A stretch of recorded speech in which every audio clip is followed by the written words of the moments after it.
Okay, sir. Okay. Start. This call is now being recorded.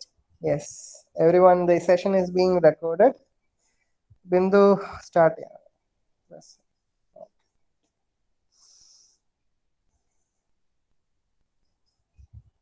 Sharp 5 o'clock start ചെയ്യാം സന്ദീപ് അല്ലേ?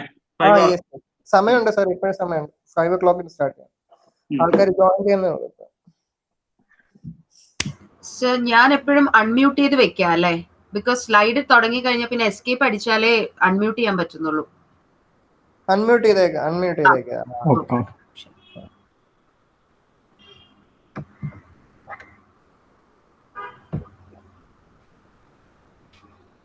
Unmute ചെയ്യുമ്പോ അവിടുന്ന് sound വരുമോ?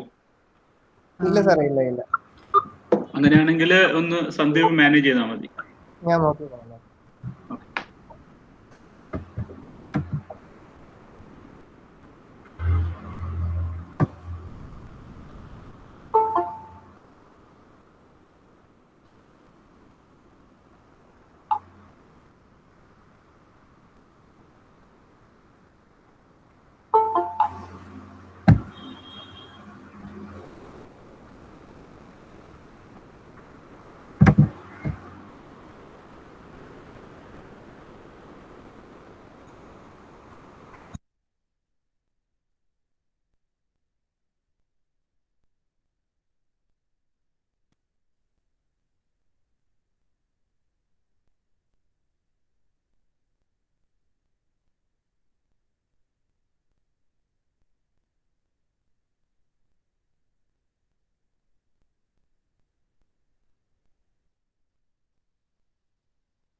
ശ്രീധർ, നമുക്ക് സ്റ്റാർട്ട് ചെയ്യാം.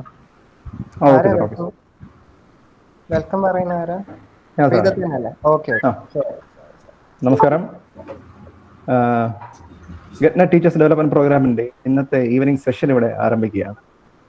ഇതിൽ സംബന്ധിക്കുന്ന ബഹുമാനപ്പെട്ട അധ്യാപകർക്കും ഇതിന്റെ സംഘാടകർക്കും അതുപോലെ തന്നെ ഇതിന്റെ പിന്നണി പ്രൊഫസർക്കും അതുപോലെ ഇതിൽ പങ്കുചേരുന്ന വിദ്യാർത്ഥി സുഹൃത്തുക്കൾക്കും ഈ അവസരത്തിൽ ഞാൻ സ്വാഗതം അറിയിക്കുക.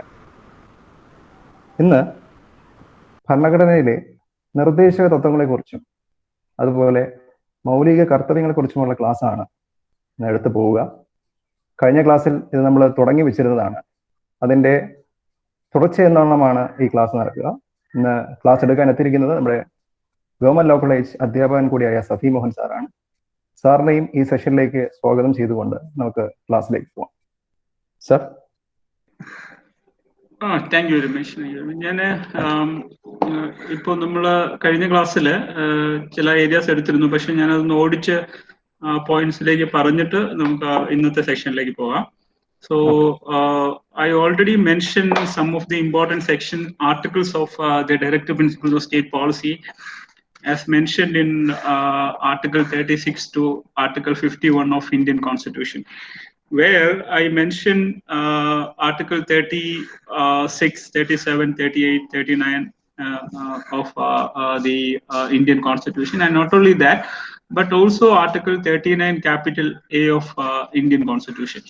So here I already mentioned one of the most important fact that the preamble of the Indian Constitution is actually a reflection of the fundamental rights, and the preamble of Indian Constitution is actually a reflection of the Directive Principles of State Policy, and also one of the important part of the Indian Constitution is also directly connected with the preamble of the Indian Constitution, and that part is actually part 4 capital A of Indian Constitution, that is fundamental duties.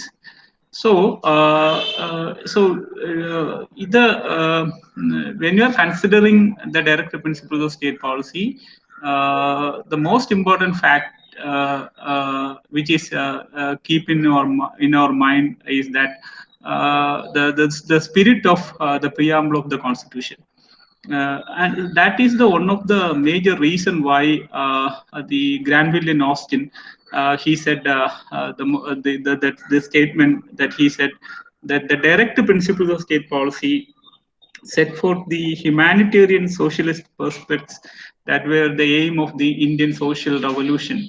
So that is also a very important thing as far as the connection in between the Directive Principles of State Policy and the preamble of the Indian Constitution is concerned, because Ambedkar already said one of the most important fact in the Constituent Assembly, that the ultimate aim of the Indian Constitution is to create a political, social, and economic democracy. So social democracy, political democracy we achieved even at the commencement of the Constitution theoretically. But what about the social democracy and economic democracy? In that aspect, the two parts of Indian constitutions are very, very important. That parts are part 3 and part 4 of Indian Constitution. So as you know that the Indian Constitution is the most borrowed constitution law in the world. That is one of the most important speciality of Indian Constitution. So these specialities നിങ്ങൾ ഒന്ന് എഴുതി വെക്കണം. അത് നിങ്ങൾ ഒരു ഓരോ കാര്യങ്ങളായിട്ട് എഴുതി വെക്കുക. അതില് first speciality is Indian Constitution is actually the largest written constitutional law in the world. ആ പോയിന്റിനെ വെച്ച് നിങ്ങളൊന്ന് ഡെവലപ്പ് ചെയ്യണം. And the second point is the Indian constitution is the largest borrowed constitutional law in the world.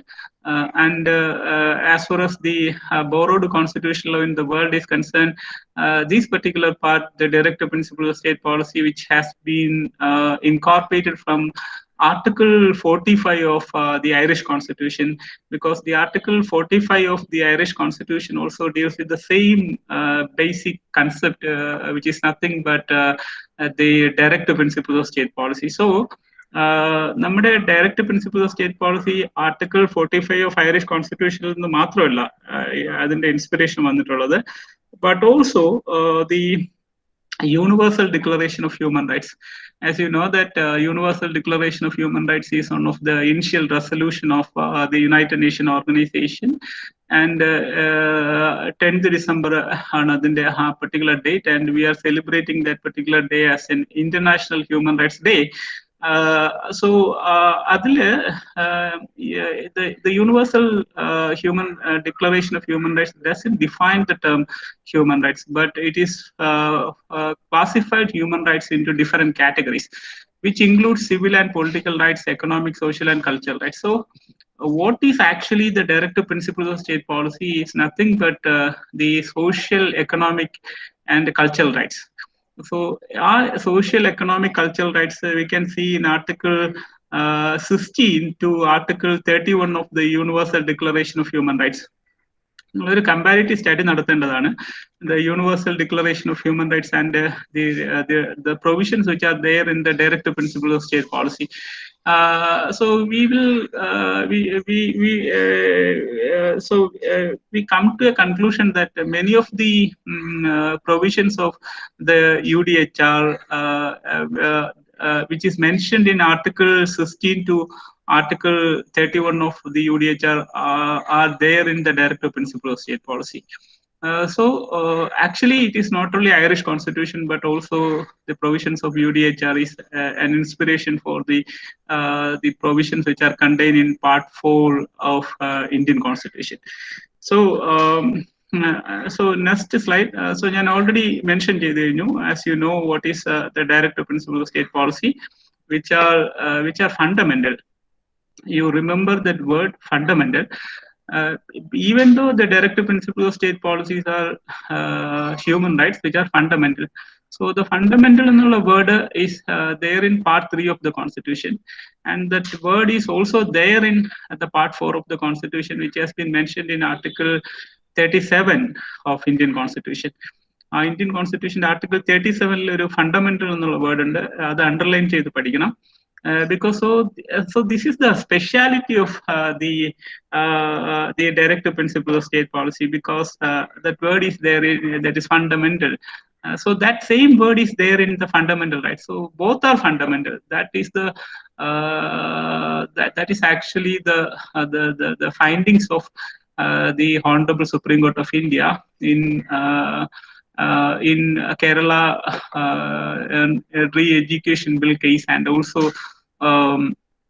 in the Minerva Mills Research Union of India case, because our case harmonious construction is an essential requirement.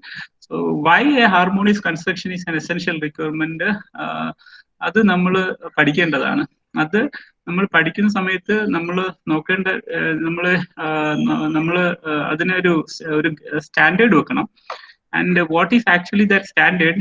ഇന്ന് വിദ്യ sir അതിനെ കുറിച്ച് പഠിപ്പിച്ചതാണ്. എങ്ങനെ നമ്മൾ ലോയെ കാണണം, എങ്ങനെ ലോയെ approach ചെയ്യണം, ലോയുടെ different elements എന്താണ് അതിന്റെ ഫിലോസഫി, അപ്പോ അതിന്റെ കണ്ടീഷൻസ് എന്താണ്. And it was a beautiful class.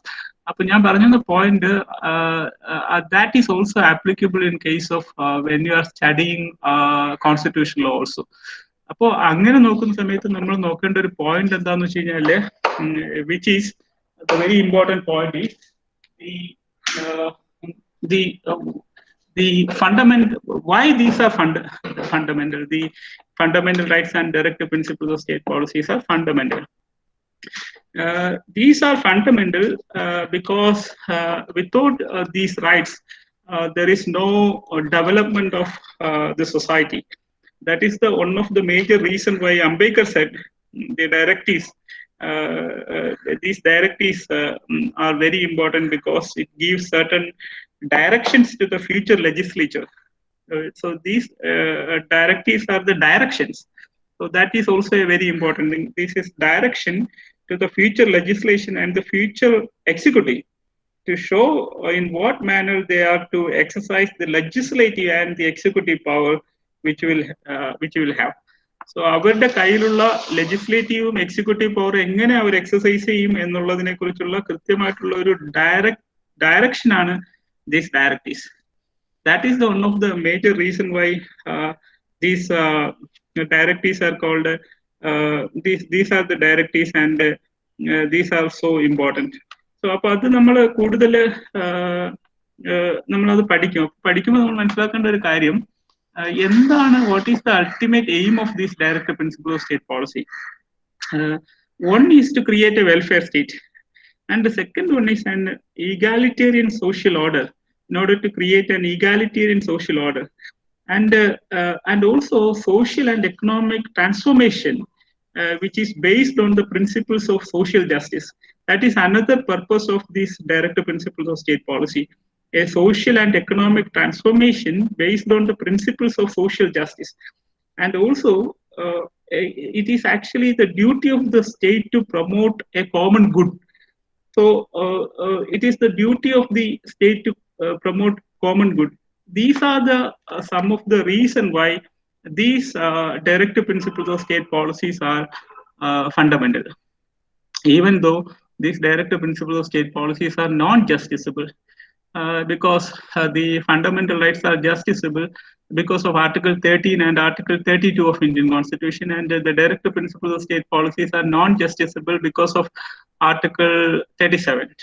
So this is something which is the fundamental difference between the fundamental rights and directive principles. The major difference between the fundamental rights and directive principles of state policy. One is justiciable and another one is non-justiciable. But both are fundamental because both are actually the real spirit of the preamble of the Constitution. So, in Article 38 I explained. Article 38 I already mentioned the fact that എല്ലാ നമ്മുടെ സൊസൈറ്റിയിലെ എല്ലാ ഇൻസ്റ്റിറ്റ്യൂഷനെയും just institution ആയിട്ട് create ചെയ്യണമെന്നുള്ളതാണ്. We have to create a just institutions, whether it is a private institution or a public institution, we have to create a just institution. Because just ennulla word there is a direct connection which is mentioned in the preamble of the Constitution, that is justice. അതുകൊണ്ട് നമ്മളിപ്പോ ഈ fundamental റൈറ്റ്സിനെയും directive principles of state പോളിസീസിനെ കാണുമ്പോൾ നമ്മൾ ഓർത്തിരിക്കേണ്ട ഒരു point അല്ലെങ്കിൽ ഓർത്തിരിക്കേണ്ട ഒരു philosophy is this, that is the Constitution is a compassionate document. ഈ കോൺസ്റ്റിറ്റ്യൂഷൻ ഒരു കമ്പാഷനേറ്റ് ഡോക്യുമെന്റ് എന്ന് പറയുന്ന ആ ഒരു ഹൈപ്പോത്തിസിസിൽ നിന്നുകൊണ്ടാണ് നമ്മൾ കോൺസ്റ്റിറ്റ്യൂഷന്റെ ഫണ്ടമെന്റൽ റൈറ്റ്സിനെയും ഡയറക്റ്റീവ് പ്രിൻസിപ്പിൾ ഓഫ് സ്റ്റേറ്റ് പോളിസിയെ കാണേണ്ടത്. അപ്പോൾ constitution is a compassionate document എന്ന് പറയുന്ന സമയത്ത് ഇതെങ്ങനെ കമ്പാഷനേറ്റ് ആവുന്നു, എങ്ങനെ directive principles of state policy compassionate ആവുന്നു, that is the most important thing. Adile the Article 38 is a very relevant portion, because Article 38 അനുസരിച്ച് നമ്മൾ ക്രിയേറ്റ് ചെയ്യേണ്ടത് ജസ്റ്റ് ഇൻസ്റ്റിറ്റ്യൂഷൻ ആണ്. So whenever an institution is an unjust, it is fundamentally against Indian Constitution, which is fundamentally against Article 38 of the Constitution. ഈ unjust എങ്ങനെ ആവുമെന്ന് വെച്ച് കഴിഞ്ഞാല് there is a parameter in order to understand a particular institution is a just or unjust institution.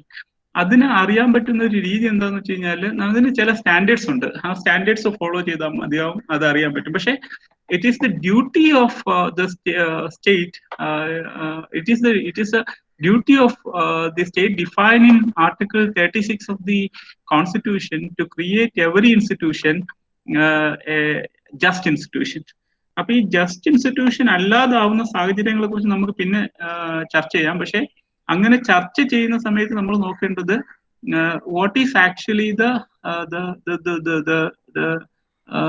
Real spirit of Indian constitution. The real spirit of Indian constitution എന്ന് പറയുന്നത് വന്നിരിക്കുന്നത് നമ്മുടെ freedom സ്ട്രഗിളിൽ നിന്നാണ്.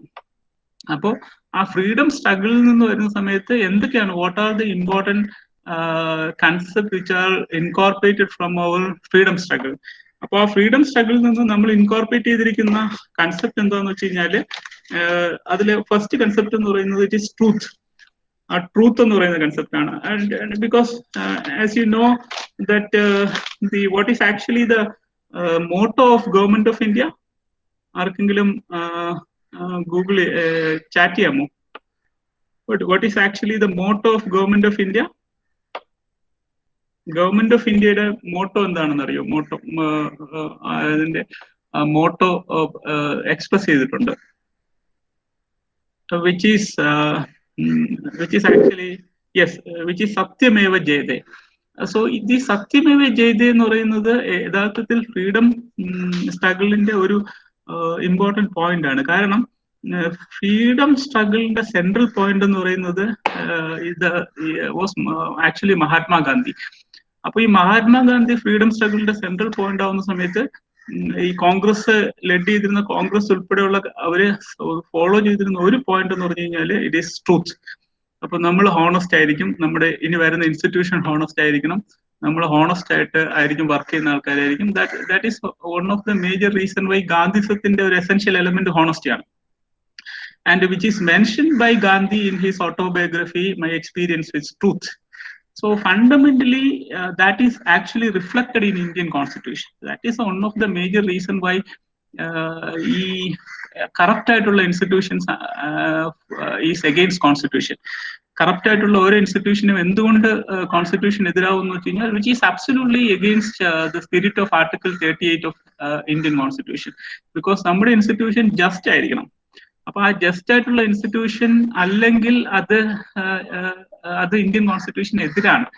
അപ്പോൾ കാരണം ഇന്ത്യൻ കോൺസ്റ്റിറ്റ്യൂഷൻ ഫണ്ടമെന്റലി സ്റ്റാൻഡ് ചെയ്യുന്നത് ഈ ഒരു കൺസെപ്റ്റിലാണ്, അതായത് ട്രൂത്ത് എന്ന് പറയുന്ന കൺസെപ്റ്റിലാണ്. ആ ട്രൂത്ത് എന്ന് പറയുന്ന കൺസെപ്റ്റ് ഫ്രീഡം സ്ട്രഗിളിൽ നിന്നും കോൺഗ്രസിൽ നിന്നും പിന്നെ ഗാന്ധിജിയിൽ നിന്നെല്ലാം നമ്മൾ ഇൻകോർപ്പറേറ്റ് ചെയ്തിരിക്കുന്നതാണ്. And not only that concept, 4 concepts are very important. You please note that 4 concepts. One is the truth, and the second one is the Sarvodaya, and Antyodaya, and Swaraj. So Swaraj, truth, Swaraj, Sarvodaya, and Antyodaya, which is reflected in the Indian Constitution. This Swaraj is the concept of sovereignty, which is I already explained. The Swaraj is the concept of sovereignty. നമ്മൾ തന്നെ ഭരിക്കുന്ന ഒരു concept ആണ് പൂർണ്ണ സ്വരാജ് എന്ന് പറയുന്നത്. അപ്പോൾ that is mentioned in the one of the most important slogan of the freedom struggle. So that was accepted by Indian Constitution in 1947. So മൂന്നാമത്തെ പോയിന്റ് എന്ന് പറയുന്നത് it is Antyodaya. ഈ അന്ത്യോദയ എന്ന് പറയുന്ന പോയിന്റ് ആണ്, that is also a very important point. അതാണ് നമുക്ക് we can see the Antyodaya provisions in the Constitution, especially in the fundamental rights and the directive principles of state policy. അത് ഏതാണെന്നുള്ള കാര്യം നിങ്ങൾക്ക് അറിയാം, പക്ഷെ ഞാൻ അതൊന്നും കൂടെ എക്സ്പ്ലെയിൻ ചെയ്യാം. അന്ത്യോദയ എന്ന് പറഞ്ഞു കഴിഞ്ഞാൽ ഏറ്റവും ലീസ്റ്റ് ആയിട്ടുള്ള ആൾക്കാരെ നമ്മൾ അപ്ലിഫ്റ്റ് ചെയ്യുക, because of the reason that നമുക്ക് before independence we had many problems like because of many reasons: ignorance, illiteracy, disease, poverty, oppressions, exploitations, discrimination, religious conflict, casteism, everything is there.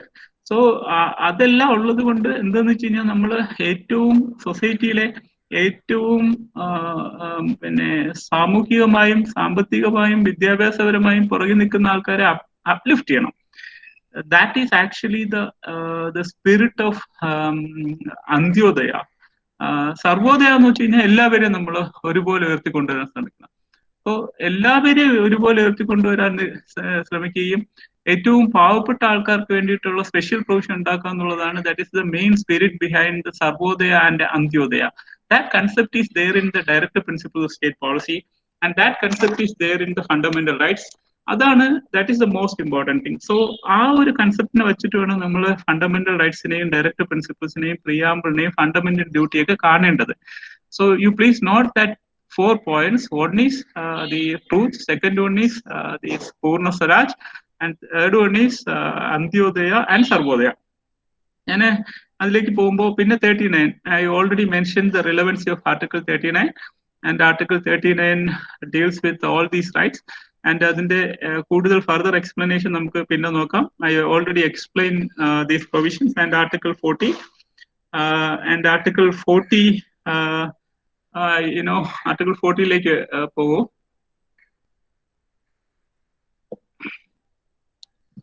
Article 39 capital A, I already explained, which is incorporated in the 42nd Constitutional Amendment. Then Article 40 of the Constitution is organization of village panchayat. കാരണം ഇത് ഗാന്ധിയുടെ ഒരു concept ആണ്. അപ്പോൾ ഗാന്ധിയുടെ concept പല കൺസെപ്റ്റും incorporated in our constitution. അത് the main provisions of Gandhism which has been mentioned in Article 40 of Indian Constitution, and also Article 43, Article 46, Article 47, etc. Of Indian Constitution. അപ്പോൾ നമ്മൾ നോക്കേണ്ട ഒരു point, that is also a very important point. ആ point എന്താന്ന് വെച്ച് കഴിഞ്ഞാല് ഇതാണ്, അതായത് നമ്മുടെ കോൺസ്റ്റിറ്റ്യൂഷൻ എന്ന് വെച്ച് കഴിഞ്ഞാല് another important assumption first important assumption is that അത് നിങ്ങൾ ആ പോയിന്റ് അങ്ങനെ തന്നെ പഠിക്കണം, അങ്ങനെ തന്നെ കണ്ടിട്ട് വേണം നമ്മൾ കോൺസ്റ്റിറ്റ്യൂഷൻ അപ്രോച്ച് ചെയ്യാൻ. The point is, Indian Constitution is a compassionate document. It is a compassionate document. ഇനി നമ്മളാണ് നോക്കേണ്ടത് ഇത് എന്തുകൊണ്ട് എത്രമാത്രം കമ്പാഷനേറ്റ് ആണ്. We are saying the fact that ഇപ്പോൾ എല്ലാ റിലീജിയസ് ആൾക്കാരും പറയുന്നത് അവരുടെ document books are most compassionate. They are saying that the Christians are saying that the Bible is the most compassionate document because in Bible we can see love, forgiveness and truth. And Muslims പറയുന്നു the Quran is the compassionate document because Quran also specifically mentioning about love, unity, brotherhood and righteousness. So അത് അങ്ങനെ പറയുന്നു. And Bhagavad Gita Hindus പറയുന്നു ഭഗവത്ഗീത ഒരു compassionate document ആണെന്ന് പറയുന്നു. ഇവരെല്ലാം ഈ റിലീജിയസ് ടെസ്റ്റ് ആണ് കമ്പാഷനേറ്റ് എന്ന് പറയുന്നത്. പക്ഷേ nobody saying the fact that the constitution is A compassionate document, but actually the constitution is the most compassionate document even than many religious and political books. That is the most important. അങ്ങനെയാണ് നമ്മൾ ഒരു analysis നമ്മൾ നടത്തേണ്ടത്. We have to analyze the Indian Constitution, the fundamental rights and directive principles of state policy, even with other sharpest religious texts like Holy Quran and Holy Bible. അപ്പോൾ നമുക്ക് മനസ്സിലാവുന്ന ഒരു കാര്യം, നമ്മുടെ that is the first point. Why it is a compassionate document? You have to find out the answer. That is the most important thing. നമ്മളാണ് answer കണ്ടെത്തേണ്ടത്. ഒന്ന്. രണ്ടാമത്തെ പ്രിസംഷൻ എന്ന് വെച്ച് കഴിഞ്ഞാൽ the constitution is the philosophy of philosophies. Constitution is the philosophy of philosophies. എന്ന് വെച്ച് കഴിഞ്ഞാൽ ഈ കോൺസ്റ്റിറ്റ്യൂഷൻ ഫിലോസഫി ഓഫ് ഫിലോസഫീസ് ആണ്. പല ആൾക്കാരുടെ philosophies we can see in the Indian constitution. We can see the philosophy. അതും ഈ ക്ലാസ്സിൽ ഡിസ്കസ് ചെയ്യേണ്ടതാണ്. That is also a very important thing. കാരണം നമ്മൾ ഈ കോൺസ്റ്റിറ്റ്യൂഷൻ കൊടുത്തിരിക്കുന്ന പല പ്രൊവിഷൻസും പല ആൾക്കാരുടെ ഫിലോസഫിയാണ്. ഫോർ എക്സാമ്പിൾ ഇൻഡിവിജ്വൽ ഫിലോസഫി ഉണ്ട്, കളക്റ്റീവ് ഫിലോസഫി ഉണ്ട്, പൊളിറ്റിക്കൽ ഫിലോസഫി ഉണ്ട്, റിലീജിയസ് ഫിലോസഫി ഉണ്ട്. We can see different philosophies. അപ്പോ ഗാന്ധിയുടെ ഫിലോസഫിയാണ് article 40. Gandhism is there.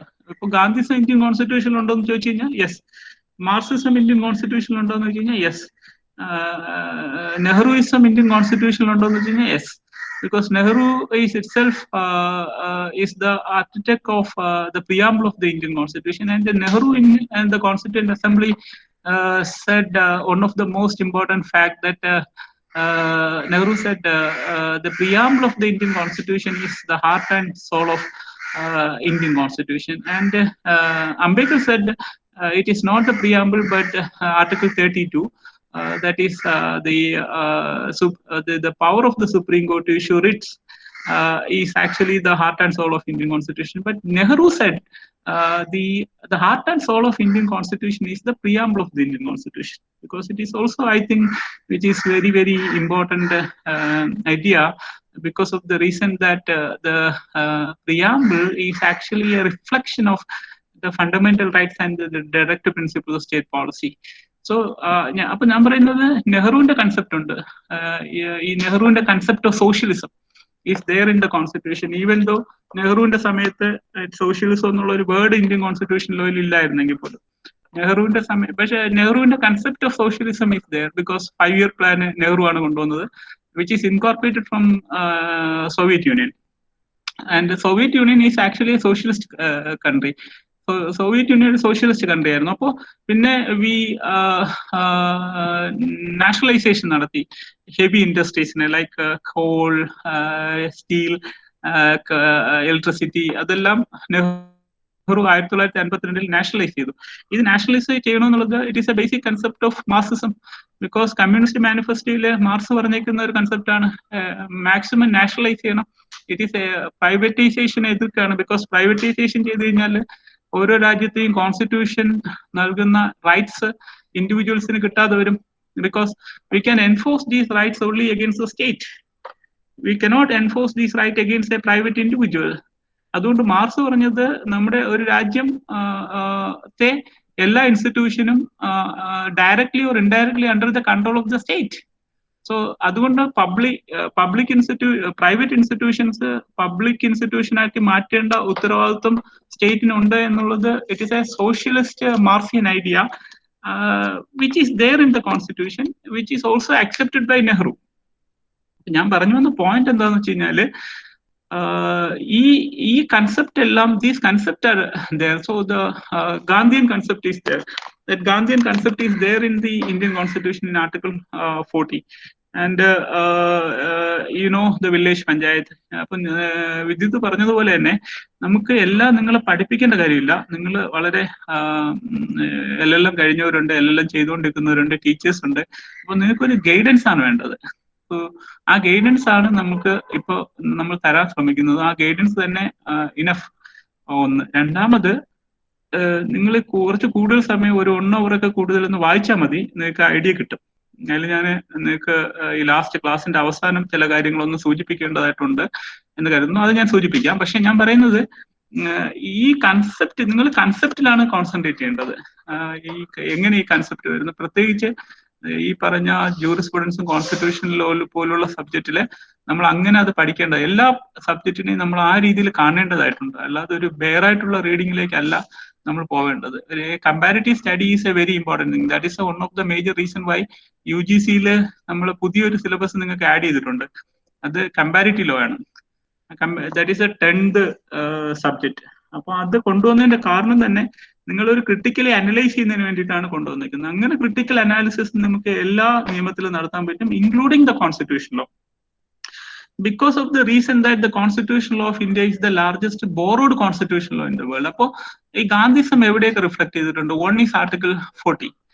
Article 40 reflect ചെയ്തിട്ടുണ്ട്. ആൻഡ് അടുത്ത ആർട്ടിക്കിൾ എടുക്കൂ, next one. And article 41 C, right to work, to education and to public assistance in certain cases. So the state shall within the limits of the economic capacity. So you please note the point, economic capacity. അപ്പൊ ഈ direct principles directive ആയിട്ട് നിൽക്കുന്നതിന്റെ ഒരു കാര്യം എന്ന് വെച്ച് കഴിഞ്ഞാല് constituent അസംബ്ലിയിൽ തന്നെ പറഞ്ഞിട്ടുണ്ടായിരുന്നു. എന്താന്ന് വെച്ച് കഴിഞ്ഞാല് നമ്മുടെ രാജ്യം ഒരു അണ്ടർ ഡെവലപ്ഡ് കൺട്രി ആയിരുന്നു at the commencement of the constitution. അപ്പൊ അങ്ങനെ ആ ഒരു അണ്ടർ ഡെവലപ്ഡ് കൺട്രിക്ക് direct principle of state policies ഒന്നും പെട്ടെന്ന് ഇംപ്ലിമെന്റ് ചെയ്യാൻ പറ്റില്ല. അതുകൊണ്ടാണ് ഇറ്റ് ഈസ് അൺഎൻഫോഴ്സിബിൾ എന്ന് അന്ന് പറഞ്ഞിരുന്നത്. സോ അതുകൊണ്ട് തന്നെ article 41 we can see that because the state shall within the limits of its economic capacity and development make effective provisions for securing the right to work.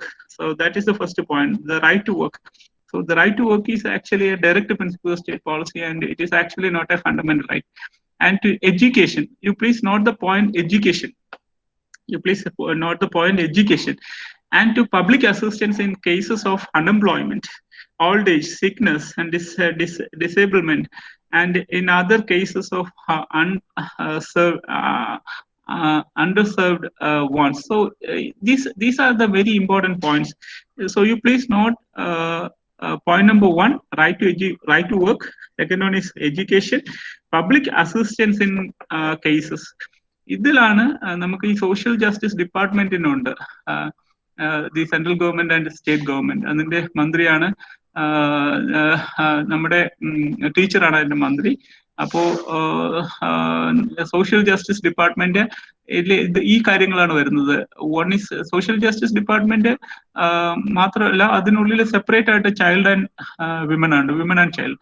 അപ്പൊ ഇത് women and ചൈൽഡിന്റെയും social justice ഡിപ്പാർട്ട്മെന്റിന്റെയും ultimate ആയിട്ടുള്ള ഒരു objective എന്ന് പറഞ്ഞു കഴിഞ്ഞാല് അത് ഈ പറഞ്ഞേക്കുന്ന കോൺസ്റ്റിറ്റ്യൂഷന്റെ ആർട്ടിക്കിൾ 41 പറഞ്ഞേക്കുന്ന ഒബ്ജക്റ്റീവ് ഫുൾഫിൽ ചെയ്യുക എന്നുള്ളതാണ്.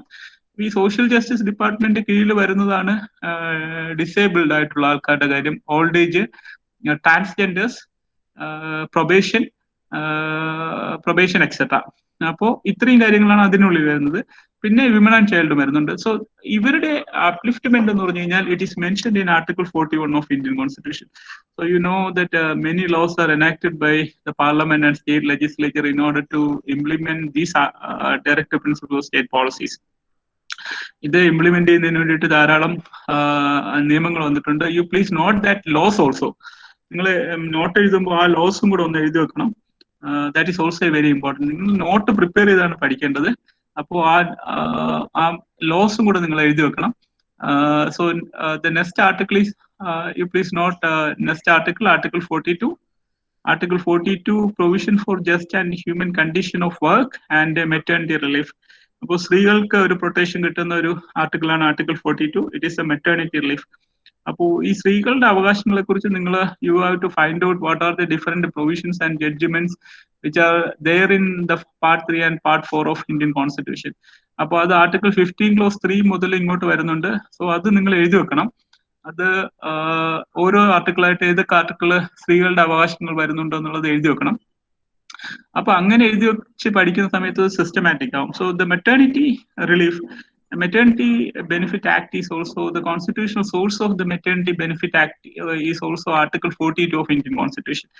And also the state shall make a provision for securing just and human conditions of work and for maternity relief. അതാണ് ഇതിൽ പറഞ്ഞിട്ടുള്ള ആർട്ടിക്കിൾ 42 പറഞ്ഞിരിക്കുന്നത്. സോ ആർട്ടിക്കിൾ 38, 39, 41 ആൻഡ് 42 ഇതെല്ലാം ഒരു socialist pattern of government create ചെയ്യാനായിട്ടുള്ള articles ആണ്. ബിക്കോസ് ഇവിടെ എല്ലാം നമുക്ക് കാണാൻ പറ്റുന്ന കാര്യം എന്താണെന്ന് വെച്ച് കഴിഞ്ഞാല് to abolishment of social and economic inequality.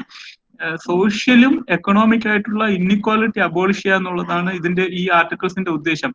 Article 38, article 39, article 39 capital A, Article 41 and Article 42 of Indian Constitution. So you please note, abolishment of social and economic inequalities. Adana socialist എന്ന് പറയുന്നത്. So that is also a very important point. And what is Article 43? Article 43 is also an original provision of the Constitution. The state shall endeavor to secure by suitable legislation or economic organization. ഇത് നേരത്തെ തന്നെ പറഞ്ഞ point ആണ്. അതെന്ന് വെച്ച് കഴിഞ്ഞാൽ U please not the point, agriculture, industry, work, living wages conditions, ensuring the decent standard of life, full employment of leisures or social and cultural opportunities. In particular, shall endeavor to promote cottage industry. So, this cottage industry, because this is also a concept of Gandhism. Gandhi's concept on cottage industry develop. This provision, Article 43, is 100% is a socialist provision. അപ്പോൾ Indian കോൺസ്റ്റിറ്റ്യൂഷനിൽ socialism എന്നുള്ള word 1976 add ചെയ്തെങ്കിൽ പോലും structurally and theoretically Indian constitution is absolutely A socialist constitution because of these provisions of Indian Constitution, especially Article 38, Article 39, Article 39 capital A, Article 41, 42, 43. ഇതിലെ 39 capital A ഒഴിച്ച് ബാക്കി provisions എല്ലാം original provisions ആണ്. These provisions are the original provisions which are there at the commencement of the Constitution. What is Article 43 capital A of the Constitution? Article 43 capital A of the Indian Constitution, it is also a very important provision because it's participation of workers in the management of industry. Because workers in കൂടുതൽ importance കൊടുക്കണം, because workers are considered to be a weaker section. Workers they are socially and economically weaker section. So we have to give a special care and protection to the workers. പക്ഷെ നമ്മൾ fundamental rights നോക്കുന്ന സമയത്ത് വർക്കേഴ്സിന് അധികം protection കൊടുക്കുന്നതായിട്ട് കാണാൻ പറ്റുന്നില്ല. Fundamental ആയിട്ട് നോക്കുന്ന സമയത്ത് പ്രൊട്ടക്ഷൻ കൊടുക്കുന്നത് 3 തരത്തിലുള്ള ആൾക്കാർക്കാണ്. ഇൻഫാക്ട് 3 തരത്തിലുള്ള ആൾക്കാർക്ക്. Then there are so many other categories of individuals that come under the purview of the fundamental rights for the purpose of many articles. So അതിലെ 3 കാര്യങ്ങൾ, ആ 3 criteria, what are that criteria? That criteria are economic, social and educational backwardness. So you please note that 3 points: economic, social and educational backwardness. അതാണ് നമ്മൾ fundamental rights നോക്കുമ്പോൾ ഒരു reservation വരുന്ന സ്ഥലത്തെല്ലാം ഈ point കാണാൻ പറ്റും. Sometimes economic, sometimes educational and sometimes social.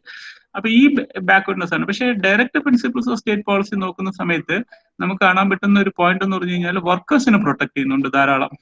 That is also a very important point. വർക്കേഴ്സിനെ protect ചെയ്യുന്ന പ്രൊവിഷൻസ് ആണ് which is article 39, Article 41, 42, 43, 43 capital A, which is very important. അപ്പോൾ ഈ വർക്കേഴ്സിനെ നമ്മൾ വർക്കേഴ്സായിട്ട് മാത്രം കൺസിഡർ ചെയ്യരുത്, അവർക്ക് മാനേജ്മെന്റിൽ പാർട്ടിസിപ്പേഷൻ വേണം. ബിക്കോസ് മാനേജ്മെന്റ് എന്ന് പറയുന്നതാണ് അൾട്ടിമേറ്റ് ഡിസിഷൻ മേക്കിംഗ് ബോഡി. അപ്പൊ ആ അൾട്ടിമേറ്റ് ഡിസിഷൻ മേക്കിംഗ് ബോഡിയിൽ വർക്കേഴ്സിന് പാർട്ടിസിപ്പേഷൻ വരുമ്പോൾ they can represent their concerns in that particular forum. So that is one of the major reason why Article 43 capital A of Indian Constitution is so important, because it is also a very important socialist provision which supports the weaker sections of the society, namely the workers. So this provision has been incorporated in many central and state legislations, labor welfare legislations, because of Article 43 capital A of Indian Constitution, which is not actually the original provision of Indian Constitution, but it has been incorporated by way of a constitutional amendment in 1976 in the 42nd Constitutional Amendment. So next article, Article 43 capital B. ഈ article 43 capital ബിയുടെ ഒരു പ്രത്യേകത എന്ന് വെച്ച് കഴിഞ്ഞാൽ, which was recent incorporated in our constitution in the 97th constitutional amendment in 2011. This is also a Gandhi's concept. Gandhi cooperative സൊസൈറ്റീസിനെ promote ചെയ്തിരുന്ന ഒരാളാണ്. കോഓപ്പറേറ്റീവ് സൊസൈറ്റീസ് കൂടുതൽ വരണമെന്ന് ആഗ്രഹിച്ചിരുന്ന ആളാണ്.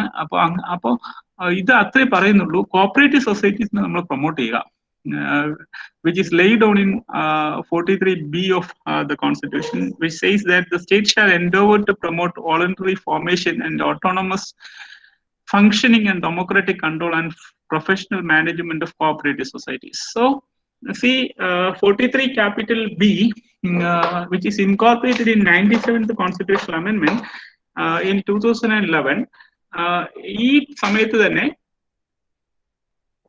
ഒരു ഫണ്ടമെന്റൽ റൈറ്റ്സിൽ ഒരു അമെന്റ്മെന്റ് കൊണ്ടുവന്നിട്ടുണ്ട്. ആ ഫണ്ടമെന്റൽ റൈറ്റ്സിൽ അമെന്റ്മെന്റ് കൊണ്ടുവന്നത് ഏത് പ്രൊവിഷനിലാണ് അമെന്റ്മെന്റ് കൊണ്ടുവന്നതെന്ന് ആർക്കെങ്കിലും അറിയോ? അങ്ങനെ അറിയാന്നുണ്ടെങ്കിൽ യു പ്ലീസ് ചാറ്റിൽ ഇട്ടാൽ മതി. പറയണമെന്നില്ല, കാരണം പറഞ്ഞു കഴിഞ്ഞാല് 2-3 പേര് ഒരുമിച്ച് സംസാരിച്ച് കഴിഞ്ഞാൽ ഇത് ബ്രേക്ക് ആവും. ചാറ്റില് ഇടാം. See, this is a very important law, constitution. നിങ്ങളിത് note only as a LLM student എന്നുള്ള രീതിയിൽ മാത്രം പഠിച്ചാൽ പോരാ. As a citizen of India you have to study the constitution. അതുകൊണ്ട് നമ്മൾ ആഗ്രഹിക്കുന്നത് അതാണ്. Not only study the constitution, teach the constitution. That is also a very important thing. It is the responsibility of each citizen of India to study and teach the constitution, and that is the most important thing. അതാണ് നമ്മൾ പഠിപ്പിക്കേണ്ടത്. അതാണ് നമ്മൾ ഓരോരുത്തരും, പ്രത്യേകിച്ച് in our professional capacity as a lawyer. Yes, very sorry, it is the right answer, which is Article 19(c), where association form ചെയ്യുന്നതിനുള്ളിൽ cooperative സൊസൈറ്റീസും form ചെയ്യാമെന്നുള്ള ഒരു അമെന്റ്മെന്റ് കൊണ്ടുവന്നിട്ടുണ്ട്. That is the same amendment, which is the same amendment that is 97th Constitutional Amendment in 2011. അപ്പോൾ ഞാൻ പറഞ്ഞു വന്ന point എന്ന് വെച്ച് കഴിഞ്ഞാൽ it is also a socialist provision. നമുക്ക് അടുത്ത ആർട്ടിക്കിളിലേക്ക് പോകാം. ഞാൻ ഈ ആർട്ടിക്കിൾ ഒന്ന് പെട്ടെന്നൊന്ന് പറഞ്ഞു തീർത്തിട്ട്, കാരണം ഇത് ലിമിറ്റഡ് ടൈമേ ഉള്ളൂ, അതിനുള്ളിൽ പറഞ്ഞു തീർത്തിട്ട് നമുക്ക് ഇതിന്റെ റിലേഷൻഷിപ്പും കൂടെ പറഞ്ഞ് ഇന്ന് ഈ ടോപ്പിക്ക് തീർക്കാൻ നോക്കാം. അതുകൊണ്ട് ഞാൻ നല്ല ഫാസ്റ്റ് ആയിട്ടാണ് പോകുന്നത്. നിങ്ങൾ അതുകൊണ്ട് വളരെ ശ്രദ്ധിച്ച് അതുപോലെ തന്നെ വന്നാൽ മതി. അതുകൂടെ തന്നെ നിങ്ങൾ പേന ഉണ്ടെങ്കിൽ ഈ പോയിന്റ്സ് ഒക്കെ ജസ്റ്റ് നോട്ട് ചെയ്താൽ മതി. And what is article 44? Article 44 is a uniform civil code. ഈ യൂണിഫോം സിവിൽ കോഡ് ഇതുവരെയും നടപ്പിലാകാതിരിക്കുന്ന ഒരു പ്രൊവിഷനാണ് uniform civil code, because of the religious conflict. കാരണം ഇത് നടപ്പിലാക്കാൻ ശ്രമിക്കുമ്പോൾ എല്ലാ റിലീജിയനും ഭയങ്കര പ്രശ്നമാണ്. അപ്പോൾ അത് ഭയങ്കര പ്രശ്നമാവും. അതിന് ഏറ്റവും വലിയ ഉദാഹരണമാണ് ഇപ്പോ അംബേദ്കർ ഈ ഹിന്ദു കോഡ് കൊണ്ടുവരാൻ ശ്രമിച്ചു. ഹിന്ദു കോഡ് കൊണ്ടുവരാൻ ശ്രമിച്ചപ്പോൾ 1951 നടന്നില്ല. അതിനുശേഷം കുറെ കാര്യങ്ങൾ പിന്നെ നിയമമായിട്ട് കൊണ്ടുവന്നു. പിന്നെ രണ്ടാമത്തെന്ന് വെച്ച് കഴിഞ്ഞാല് because India is actually A religious country. India ഒരു പ്യൂർലി എ റിലീജിയസ് കൺട്രിയാണ്. കാരണം 3 or 4 most important religions, the origin of 3 or 4 most important religions are from India. Hinduism, Buddhism, Jainism, Sikhism. ഇതാണ് ഇന്ത്യയിലെ ആദ്യത്തെ ഇസ്ലാമും ആദ്യം number 1 is the Christianity and number 2 is Islam. ഇത് കഴിഞ്ഞു കഴിഞ്ഞാൽ പിന്നെ വരുന്ന റിലീജിയൻ എല്ലാം എല്ലാ റിലീജിയന്റെയും ഒറിജിൻ എന്ന് പറയുന്നത് ഇന്ത്യയാണ്. പിന്നെ നമ്മൾ വി അക്സെപ്റ്റഡ് ക്രിസ്ത്യാനിറ്റി ആൻഡ് ഇസ്ലാമിനെയും ക്രിസ്ത്യാനിറ്റിയും നമ്മൾ അക്സെപ്റ്റ് ചെയ്തു. ബിക്കോസ് നമ്മുടെ മെജോറിറ്റി വരുന്ന പോപ്പുലേഷൻ 80% പോപ്പുലേഷൻ ഹിന്ദുസ് ആയതുകൊണ്ട് Hinduism is a way of life. Hinduism way of life ആയതുകൊണ്ട് we have a tremendous capability to accept other religions. അതുകൊണ്ടാണ് Vivekananda said the fact that in the Chicago conference that we the Hindus believing the fact that all religions are true. അപ്പോൾ നമ്മുടെ ഒരു ഹിന്ദുയിസത്തിന്റെ ഒരു പ്രത്യേകത എന്ന് വെച്ച് കഴിഞ്ഞാൽ നമ്മൾ എല്ലാ റിലീജിയനും ട്രൂ ആണെന്ന് വിശ്വസിക്കുന്നു, മറ്റുള്ള റിലീജിയൻ വിശ്വസിക്കുന്നു, അവരവരുടെ റിലീജിയൻ ട്രൂ ആണെന്ന് വിശ്വസിക്കുന്നു. That is a major difference. അപ്പോൾ ആ ഒരു ഫിലോസഫി മെജോറിറ്റി ആൾക്കാരുടെ philosophy is reflected in our system. അപ്പോൾ നമ്മള് അങ്ങനെ നോക്കുന്ന സമയത്ത് ക്രിസ്ത്യാനിറ്റിയും ഇസ്ലാമും ഇന്ത്യയിലല്ല വന്നിട്ടുള്ളതെങ്കിലും നമ്മൾ actually India is absolutely A religious country. അപ്പോൾ ഈ റിലീജിയസ് കൺട്രി ആവുന്ന സമയത്ത് റിലീജിയൻ ഭയങ്കര കോൺഫ്ലിക്റ്റ് ആണ്. Because of custom, because of usage, because of personal laws. ഇതെല്ലാം കൂടെ കോഡിഫൈ ചെയ്തെടുക്കാന്ന് വെച്ച് കഴിഞ്ഞാൽ അതൊരു ഹെർക്കുലിയൻ ടാസ്ക് ആണ്. It is very difficult task. തൊട്ടാൽ പൊള്ളുന്ന കേസാണ്. ദ ശബരിമല കേസൊക്കെ നിങ്ങൾക്ക് അറിയാം. പിന്നെ പല കേസുകളും അങ്ങനെയുള്ള കേസുകളാണ്. അപ്പൊ അതുകൊണ്ട് തന്നെ യൂണിഫോം സിവിൽ കോഡ് ഇംപ്ലിമെന്റ് ചെയ്യാന്നുള്ളത് ഒരു Herculean task as far as the government is concerned, but it is there in the directive principles of state policy under article 44 of Indian constitution. ഈ ആർട്ടിക്കിൾ 44 പറഞ്ഞിട്ടുണ്ടെങ്കിലും ചെറിയ ചെറിയ സ്റ്റെപ്പ് നമ്മൾ എടുത്തിട്ടുണ്ട്. അതിന് ഉദാഹരണം the special marriage act. You please note the special marriage act 1956. അത് കൂടാതെ തന്നെ വന്നിരിക്കുന്ന ചില നിയമങ്ങളുണ്ട്. That is also a very important thing. അത് എന്ന് പറയുന്നത് ചില നിയമങ്ങളെന്ന് വെച്ച് കഴിഞ്ഞാൽ പിന്നെ വന്നിരിക്കുന്ന compulsory registration of marriage. Compulsory registration of മാരേജിനെ കുറിച്ച് അമിത് പഠിപ്പിച്ചപ്പോൾ പറഞ്ഞിട്ടുണ്ടായിരുന്നു. അതായത് അവിടെയും അതൊരു ഗവൺമെന്റിന്റെ സുപ്രീം കോടതിയുടെ ജഡ്ജ്മെന്റിലൂടെയാണ് വന്നത്. സുപ്രീം കോടതിയുടെ ജഡ്ജ്മെന്റിലൂടെയാണ് വന്നതെങ്കിലും പിന്നെ എല്ലാവരും നിയമം കൊണ്ടുവരാൻ തുടങ്ങി. ആ നിയമങ്ങൾ കൊണ്ടുവരാൻ തുടങ്ങി. അത് കഴിഞ്ഞിട്ട് ഇപ്പോ കേരളത്തെ സംബന്ധിച്ച് കേരള ഗവൺമെന്റ് ഒരു നിയമം കൊണ്ടുവന്നിട്ടുണ്ട്. But that law is not a statute, but it is a rule. ഏതാണ് ആ റൂൾ എന്ന് വെച്ച് കഴിഞ്ഞാല് compulsory registration of marriage rules. അത് നമ്മൾ 2007 കൊണ്ടുവന്നതാണ്. അപ്പോൾ അതുപോലുള്ള ലോസ് പല രാജ്യങ്ങളിൽ പല സ്റ്റേറ്റിലും ഉണ്ട്. ഇപ്പൊ മഹാരാഷ്ട്രയിലും മറ്റു സ്റ്റേറ്റിലൊക്കെ എടുത്തു കഴിഞ്ഞാൽ compulsory registration of marriage act തന്നെ ഉണ്ട്. But we made a rule. അപ്പൊ it is a secular form of provision. അതായത് എല്ലാവരും രജിസ്ട്രേഷൻ നടത്തണം. ഒരാളെ ഒരു റിലീജിയനെ എക്സംപ്റ്റ് ചെയ്യുന്നില്ല. പിന്നെ വരുന്നത് ഈ മാരേജ്, ഈ ഇന്റർകാസ്റ്റ് മാരേജുമായിട്ട് ബന്ധപ്പെട്ട് അതൊക്കെ ഒരു യൂണിഫോം സിവിൽ കോഡ് കൊണ്ടുവരുന്നതിന്റെ ഒരു ഭാഗമാണ്. റിലീജിയസ് ഡിസ്ക്രിമിനേഷൻ ഇല്ലാതെ, പേഴ്സണൽ ലോസ് അഫക്ട് ചെയ്യാതെ എല്ലാവർക്കും ഒരേ നിയമം കൊണ്ടുവരണമെന്നുള്ളതാണ് കൺസെപ്റ്റ്. പക്ഷെ അത് പ്രൊമോട്ട് ചെയ്യാൻ വേണ്ടിയിട്ട് ചില കാര്യങ്ങൾ ചെയ്യുന്നുണ്ട്. സോഷ്യൽ ജസ്റ്റിസ് ഡിപ്പാർട്ട്മെന്റ് ഒക്കെ ചെയ്യുന്നുണ്ട്. ഈ റിലീജിയസ് ഇന്റർകാസ്റ്റ് മാരേജ് കൊണ്ട് നടത്തി കഴിഞ്ഞാൽ ഒരു 10,000 20,000 ആൾക്കാർക്ക് ഒരു എക്കണോമിക് ആയിട്ടുള്ള ഒരു എമൗണ്ട് കൊടുക്കുന്നുണ്ട്. ആൻഡ് ഓൾസോ ഈ ട്രാൻസ്ഫറിൽ ചില പ്രൊട്ടക്ഷൻ കൊടുക്കുന്നുണ്ട്. അതായത് ഇപ്പോൾ ഇന്റർകാസ്റ്റ് മാരേജ് ആണെങ്കിൽ ഭാര്യയ്ക്കും ഭർത്താവിനും ഒരേ സ്ഥലത്ത് തന്നെ ഒരേ ജില്ലയിൽ തന്നെ വർക്ക് ചെയ്യാനുള്ള അവകാശം. പിന്നെ ഇന്റർകാസ്റ്റ് മാരേജ് ആണെങ്കിൽ ട്രാൻസ്ഫറിന്റെ പ്രൊട്ടക്ഷൻ കിട്ടുന്നു. ഒരേ സ്ഥലത്ത് മാക്സിമം കൊടുക്കാൻ ഗവൺമെന്റ് ശ്രമിക്കും. അങ്ങനെയുള്ള കാര്യങ്ങളേ ഉള്ളൂ. പക്ഷെ അല്ലാതെ നമ്മുടെ രാജ്യത്ത് യൂണിഫോം സിവിൽ കോഡ് നടപ്പിലാക്കാനായിട്ടുള്ള ഒരു ശ്രമം ഗവൺമെന്റ് ഭാഗത്തു നിന്ന് ഉണ്ടായിരുന്നില്ല. But the provision is there. The provision is article 44. The recent law commission ഇതിനെക്കുറിച്ച് വളരെ ഡീറ്റെയിൽ ആയിട്ടുള്ള ഒരു ചർച്ച നടത്തിയിട്ടുണ്ട്. അതിന്റെ അടിസ്ഥാനത്തിൽ അവർ റെക്കമെൻഡേഷൻസ് ഒക്കെ എല്ലാ കോളേജിൽ നിന്ന് ഉൾപ്പെടെ മേടിച്ചിട്ടുണ്ട്. അപ്പോൾ ഇത് വരുമോ എന്നുള്ളതിനെ കുറിച്ച് നമുക്ക് നോക്കാം. But provision is there. It is article 44. And article 45, article 45 നമ്മൾ ശ്രദ്ധിക്കേണ്ട ഒരു കാര്യം, ഈ ആർട്ടിക്കിൾ 45 ഒരു അമെന്റ്മെന്റ് വരുത്തിയിട്ടുണ്ട്. It is also education. Education ഒരു direct principle of state policy ആയിരുന്നു. That was a direct principle of state policy at the commencement of the constitution. അത് 6 വയസ്സ് മുതൽ 14 വയസ്സിലുള്ള കുട്ടികൾക്കാണ് എഡ്യൂക്കേഷൻ കൊടുക്കണമെന്ന് പറഞ്ഞിരുന്നത്. It is a direct principle of state policy under article 45. But Unnikrishnan കേസിൽ കോടതി പറഞ്ഞു it is a fundamental right.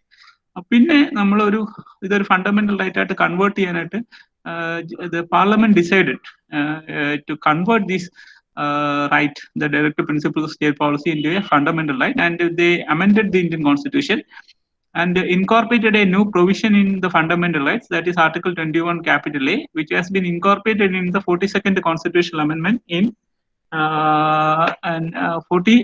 86th constitutional amendment in 2002. അപ്പോൾ ഈ 86th constitutional amendment 3 മാറ്റങ്ങളാണ് വന്നിരിക്കുന്നത്. U please not, there was a new article incorporated in the fundamental rights, and there was an amendment in the directive principle of state policy in article 45, and there was an amendment in the fundamental duties, which a new article has incorporated in the fundamental duties, that is article 51 AK.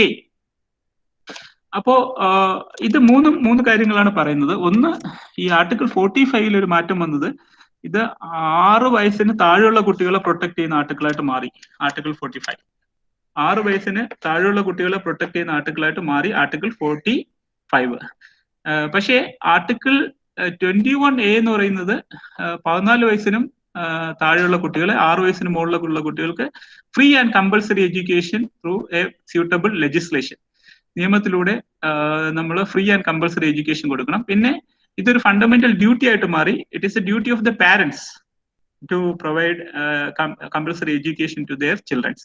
That is incorporated as a fundamental duty in article 51A subclause K of Indian Constitution.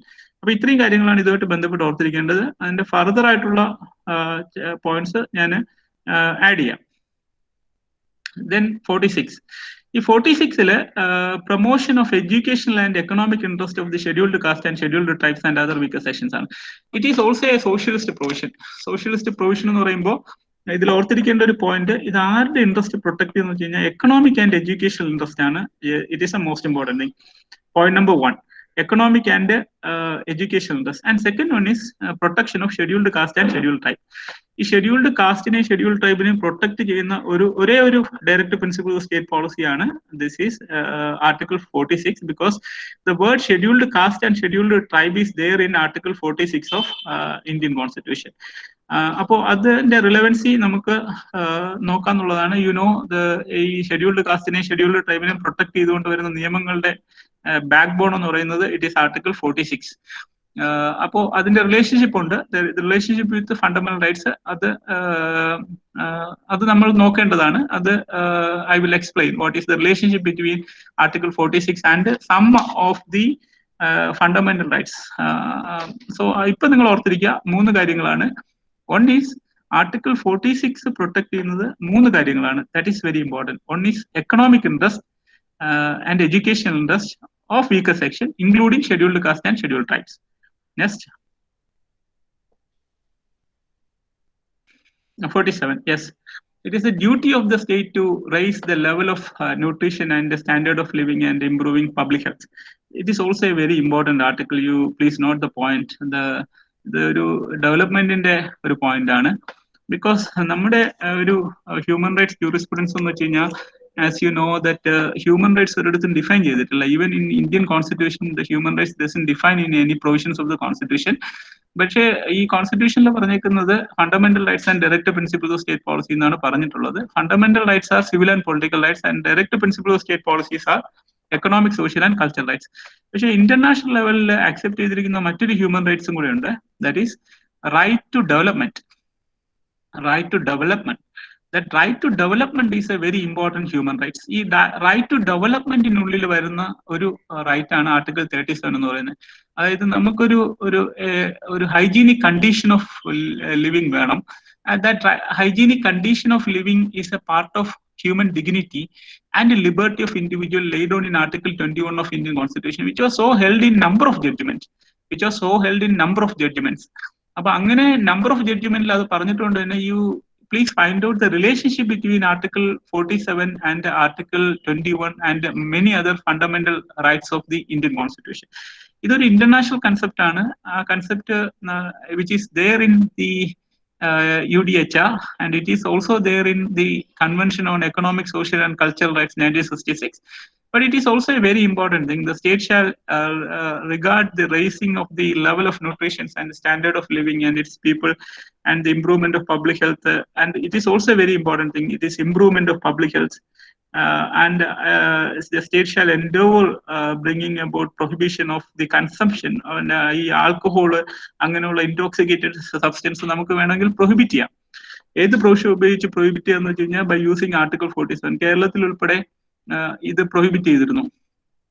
അപ്പോ അത് prohibit ചെയ്തത് ഇത് ഈ provision ഉപയോഗിച്ചാണ്. പക്ഷെ പിന്നെ നമ്മൾ അത് എടുത്തു കളഞ്ഞു. ഇപ്പോ മറ്റു പല സ്റ്റേറ്റിൽ നമ്മൾ പോയി കഴിഞ്ഞു കഴിഞ്ഞാല് ഇതിന്റെ പ്രൊഹിബിഷൻ ഉണ്ട്. ഈ പ്രൊഹിബിഷൻ വന്നിരിക്കുന്നതിന്റെ റീസൺ എന്താണെന്ന് വെച്ച് കഴിഞ്ഞാല് ബിക്കോസ് ഓഫ് ആർട്ടിക്കിൾ 47. ഇപ്പൊ ഇൻടോക്സിക്കേറ്റഡ് ആയിട്ടുള്ള സബ്സ്റ്റൻസും ഹസാഡസ് ആയിട്ടുള്ള സബ്സ്റ്റൻസും നമ്മുടെ ഹ്യൂമൻ ബോഡിക്ക്, ഹ്യൂമൻ ഹെൽത്തിനെ അഫക്ട് ചെയ്യുന്ന സബ്സ്റ്റൻസിന്റെ പ്രൊഡക്ഷൻ, കൺസംഷൻ ആൻഡ് സെയിൽ വേണമെന്നുണ്ടെങ്കിൽ ഗവൺമെന്റിനെ നിർത്തലാക്കാം by using article 47 of Indian constitution. So these article is also a very important article because the spirit behind this article is human development. That is a word which is very important, which has been there in Article 30 and Article 31 of UDHR. Article 30 UDHR right to human development ആണ് പറയുന്നത്. അത് ഈ ഒരു കൺസെപ്റ്റിൽ വരും. അതൊരു correlated ആയിട്ടുള്ള മറ്റു പല റൈറ്റ്സും it is part of right to development and right to self determination. പക്ഷേ this article is also a very important article as far as the right to development is concerned. Next article, Article 38, because Organization of Agriculture and Animal Husbandry, you know the relevancy of this article. At promote because India at the commencement of the constitution and during the independence in at the commencement of the independence in 1950, India was actually purely an agriculture country because 80% of the people are directly or indirectly associated with agriculture activities. പക്ഷെ ഇന്നിപ്പോ ഇന്ത്യയിലേക്ക് വരുന്ന സമയത്ത് നമ്മൾ നോക്കുമ്പോൾ ഒരു 40-45% അത് കുറഞ്ഞു. പക്ഷേ ഇറ്റ് ഈസ് 48 പറഞ്ഞേക്കുന്നത് നമ്മൾ അഗ്രികൾച്ചർ ആക്ടിവിറ്റീസ്, അനിമൽ ഹസ്ബൻഡറി അതിനെല്ലാം പ്രൊമോട്ട് ചെയ്യണമെന്നുള്ളതാണ്. ആൻഡ് ഇതിലൂടെ ഒരു പ്രൊഹിബിഷൻ ഓഫ് കൗസ് വാട്ടർ പറഞ്ഞിട്ടുണ്ട്. അപ്പൊ ഇതാണ് ശരിക്കും പല സ്റ്റേറ്റിലും കൊണ്ടുവന്നിരിക്കുന്നത്. അതിനെക്കുറിച്ച് നമുക്ക് എന്തെങ്കിലും സംശയം ഉണ്ടെങ്കിൽ നമുക്ക് ഡിസ്കസ് ചെയ്യാം. കാരണം അത് ഓരോ പോയിന്റ് നമ്മൾ ഡിസ്കസ് ചെയ്യുന്ന സമയത്ത് നമുക്ക് കൂടുതൽ സമയം എടുക്കും. പക്ഷേ എക്സാം പോയിന്റ് ഓഫ് വ്യൂല് you have to understand each and every provision which is very important. ഇപ്പൊ ആദ്യം നിങ്ങൾ ചെയ്യേണ്ടത് ഫെമിലറൈസേഷൻ ഓഫ് പ്രൊവിഷൻ ആണ്. അതുകൊണ്ടാണ് നിങ്ങൾക്ക് ക്ലാസ് ഒരാഴ്ചയിൽ 4 ക്ലാസ് 3 ക്ലാസ്സൊക്കെ നമ്മൾ വച്ചിരുന്നത്. അതിന്റെ ഉദ്ദേശം എന്ന് പറഞ്ഞു കഴിഞ്ഞാൽ നമുക്ക് ഈ മറ്റു ടൈമിൽ നമുക്കൊരു ടൈമിന്റെ ഒരു പ്രശ്നമുണ്ട്. പക്ഷേ ഇതിങ്ങനെ വച്ചേക്കുന്നത് നമ്മൾ നേരത്തെ തന്നെ ഡിസൈൻ ചെയ്ത് അങ്ങനെയാണ്. അതായത് നിങ്ങൾക്ക് ഒരു 3 ക്ലാസ്സോ 4 ക്ലാസ്സോ കഴിഞ്ഞ് കഴിഞ്ഞാൽ അത് നിങ്ങൾ വർക്കൗട്ട് ചെയ്യണം. നിങ്ങൾ വർക്കൗട്ട് ചെയ്യാതെ ഇത് അടച്ചു വെച്ചിട്ട് അടുത്ത ശനിയാഴ്ച രാവിലെ ക്ലാസ് തുടങ്ങി, സമയമായി, വാട്സപ്പിൽ മെസ്സേജ് കാണുന്നു, നമുക്ക് കയറാം എന്ന് പറഞ്ഞ് കയറല്ല വേണ്ടത്. നിങ്ങൾ ഇത് വർക്കൗട്ട് ചെയ്യണം. അപ്പൊ ആ ഒരു എക്സസൈസ് നിങ്ങൾ ചെയ്യുന്നുണ്ട്. എന്റെ കോൺസ്റ്റിറ്റ്യൂഷൻ ടീമൊക്കെ വളരെ വളരെ എന്താ വെച്ച് കഴിഞ്ഞാൽ ആക്റ്റീവായിട്ടുള്ള ടീമാണ് under the leadership of Sreedath. പിന്നെ പല ഗ്രൂപ്പുകളും എല്ലാ ആൾക്കാരും the editors and supervisors of lawexams.co.in ആണ്. അവർക്ക് അതിൻ്റെതായിട്ടുള്ള എക്സ്പീരിയൻസ് ഉണ്ട്. അപ്പോൾ ശരിക്കും നിങ്ങൾ ഓരോ സബ്ജക്റ്റും നിങ്ങളാണ് മികച്ചതാക്കേണ്ടത്. ഇപ്പോൾ ഈ സബ്ജക്റ്റ് നമ്മൾ ശ്രീദത്തിന് കൊടുത്തു. പിന്നെ ശ്രീദത്ത് എനിക്ക് തിരിച്ചു തന്നിട്ട് ഞാൻ വായിച്ചപ്പോൾ മെനി പോയിന്റ്സ് ആർ ആഡഡ്. കുറെ പോയിന്റ്സ് ആഡ് ചെയ്തിട്ടുണ്ട്. അതെല്ലാം യെല്ലോ ലൈനിട്ട് തന്നിട്ടുണ്ട്. അപ്പൊ നമ്മൾ പല ആക്ടിവിറ്റീസിൽ ഇൻവോൾവ് ആയിട്ട് പോകുന്ന സമയത്ത് ശരിക്കും നിങ്ങൾ കുറെ കണ്ടന്റ് ഒക്കെ നിങ്ങളും വായിച്ച് നിങ്ങൾ റിലവന്റ് ആയിട്ടുള്ള പോയിന്റ് നോട്ട് ചെയ്ത് നമുക്ക് തരികയാണ്. അപ്പോൾ ഈ കോടതിയിൽ അഡ്വക്കേറ്റ് ആർഗ്യൂ ചെയ്യും, കണ്ടന്റ് വേറൊരാള് അതില് 2 തരത്തിലുള്ള ലോയേഴ്സ് ഉണ്ടല്ലോ, കണ്ടന്റ് പ്രിപ്പയർ ചെയ്യുന്ന ലോയേഴ്സ് ആൻഡ് ആർഗ്യുമെന്റ് ലോയേഴ്സ്. അപ്പൊ അതുപോലെ നമ്മൾ മറ്റു ടെസ്റ്റ് ഒക്കെ വായിക്കുന്നുണ്ട്. പക്ഷെ അതേ സമയത്ത് നിങ്ങൾ ചെയ്യുന്ന work is a very important work. അപ്പോൾ പല ടീച്ചേഴ്സും അപ്രീഷിയേറ്റ് ചെയ്തു നമ്മളൊരു മെറ്റീരിയൽ എങ്ങനെ ഡെവലപ്പ് ചെയ്യണമെന്നൊക്കെ നിങ്ങൾ. അപ്പൊ ഞാൻ പറയുന്നത് അതെല്ലാം it is A part of your learning. അത് നിങ്ങൾ ചെയ്യുന്ന സമയത്താണ് നിങ്ങൾക്ക് കൂടുതൽ എന്താവെന്ന് വെച്ച് കഴിഞ്ഞാൽ ഈ എക്സാംസ് ക്രാക്ക് ചെയ്യാൻ പറ്റുന്നത്. അല്ലാതെ നമ്മളൊരിക്കലും എൻ്റെ അഭിപ്രായത്തിൽ നിങ്ങൾ ഈ ഒരു ക്ലാസ് മാത്രം കേട്ടിട്ട് ഇതെല്ലാം അടച്ചു വെച്ചിട്ട് എക്സാം വരട്ടെ നമുക്ക് നേരിടാന്ന് പറഞ്ഞു കഴിഞ്ഞാൽ ഭയങ്കര പാടാണ്. അത് ഞാൻ ഒരു പോയിന്റ് ഞാൻ നിങ്ങളോട് പറഞ്ഞു എന്നേ ഉള്ളൂ. അപ്പൊ നിങ്ങൾക്ക് വേണ്ടതെന്ന് വെച്ച് കഴിഞ്ഞാൽ continuous learning. That is A word which is very very important. Continuous learning. ഈ കണ്ടിന്യൂസ് ലേണിംഗ് എന്ന് വെച്ച് കഴിഞ്ഞാൽ എല്ലാ ദിവസവും ഒരു ഹാഫ് ആൻ അവർ എങ്കിലും നിങ്ങൾ ഇതിനു വേണ്ടി യൂസ് ചെയ്യണം. That is A most. Half an hour എന്ന് പറയുന്നത് ഞാൻ ഏറ്റവും കുറഞ്ഞ സമയമാണ് പറഞ്ഞത്. ഒരു 1 hour 2 hour ഒക്കെ യൂസ് ചെയ്യുകയാണെങ്കിൽ 100% നിങ്ങൾക്ക് ക്വാളിഫൈ ചെയ്യാൻ പറ്റും. ഇനി നിങ്ങൾക്ക് ക്വാളിഫൈ ചെയ്യാൻ പറ്റില്ല എന്നുണ്ടെങ്കിൽ വൺ ഓഫ് ദി റീസൺ എന്ന് പറയുന്നത് ഫസ്റ്റ് നമ്മൾ അതിനുവേണ്ടി സഫീഷ്യന്റ് ടൈം ഡിവോട്ട് ചെയ്തില്ല എന്നുള്ളതാണ്. അപ്പോൾ ഈ ഒരു ഹാഫ് ആൻ അവറോ 1 hour നിങ്ങൾ ഒരു കൺസിഡറബിൾ പീരിയഡ് ഓഫ് ടൈം എന്ന് വെച്ച് കഴിഞ്ഞാൽ ഒരു 6 months 1 year, ഞാൻ ടാർഗറ്റ് ചെയ്യുന്ന 1 year ആണ്. ഈ 1 year നിങ്ങൾ കണ്ടിന്യൂസ് ആയിട്ട് ഒരു വർഷം 1 hour അല്ലെങ്കിൽ 2 hour കണ്ടിന്യൂസ് ആയിട്ട് ഇതിനു വേണ്ടി വർക്ക് ചെയ്ത് കഴിഞ്ഞാൽ 100% ആണ് റിസൾട്ട്. ഞാൻ പറയുന്നത് 101% ആണ്. അത് യാതൊരു സംശയമില്ല. പക്ഷെ നമുക്കതിന് നേടാൻ കഴിഞ്ഞിട്ടില്ല എന്നുണ്ടെങ്കിൽ reasons you have to find out. അപ്പോൾ ഈ കോളേജ് അതിന് നമ്മൾ ചില ക്രൈറ്റീരിയ വെച്ചിട്ടുണ്ട്. അതിലൊരു പോയിന്റ് ആണ് ഇത്. അതായത് ആദ്യം നമ്മൾ ഇതിനൊരു ഇൻട്രസ്റ്റ് വേണം. രണ്ടാമത് അതിനുവേണ്ടി ടൈം സ്പെൻഡ് ചെയ്യണം. മൂന്നാമത് പ്രയോറിറ്റൈസേഷൻ വരുമ്പോൾ നമ്മൾ ഇതിന് മുൻഗണന കൊടുക്കണം. നമ്മൾ ആദ്യം മുൻഗണന കൊടുക്കുന്നത് ഭക്ഷണം കഴിക്കാനൊക്കെയാണ്.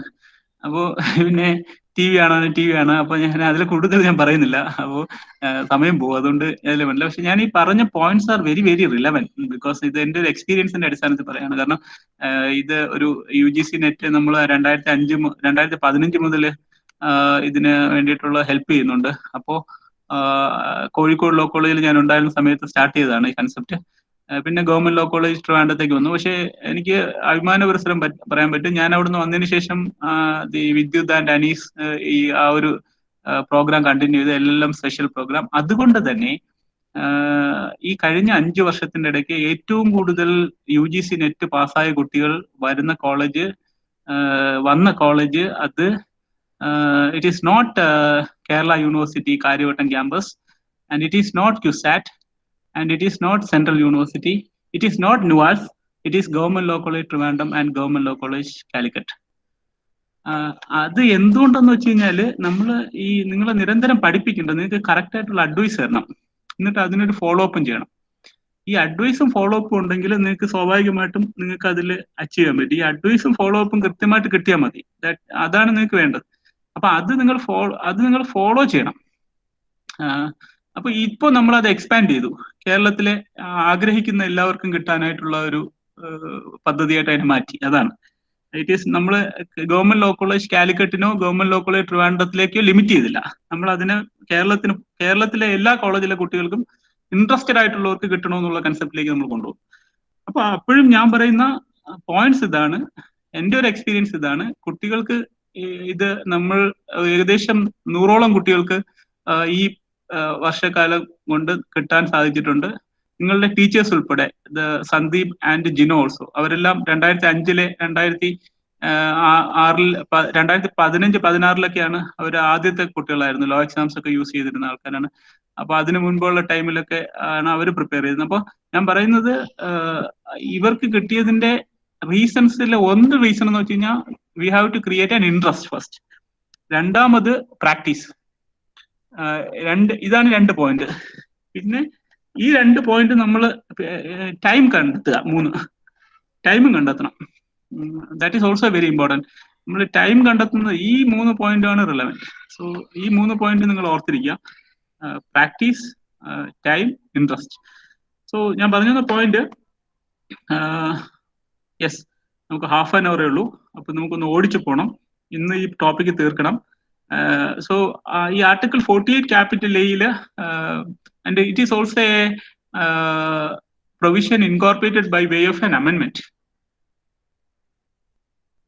which is incorporated in 1976 in the 42nd constitutional amendment. അപ്പോൾ 42nd constitutional amendment incorporate ചെയ്ത provisions ആണ്. You please note article 39F small f, article 39 capital A, Article 43 capital A, Article 48 capital A. ഇതെല്ലാം വളരെ റിലവൻ്റ് ആയിട്ടുള്ള provision ആണ്, very very important provisions. ഇപ്പോൾ ഈ ആർട്ടിക്കിൾ 48A ഇൻകോർപ്പറേറ്റഡ് ഇൻ 1976. ഇപ്പോൾ ഇതിനെ ഇൻകോർപ്പറേറ്റ് ചെയ്യാനായിട്ടുള്ള റീസൺ എന്ന് പറഞ്ഞു കഴിഞ്ഞാൽ it is A Stockholm declaration in 1972.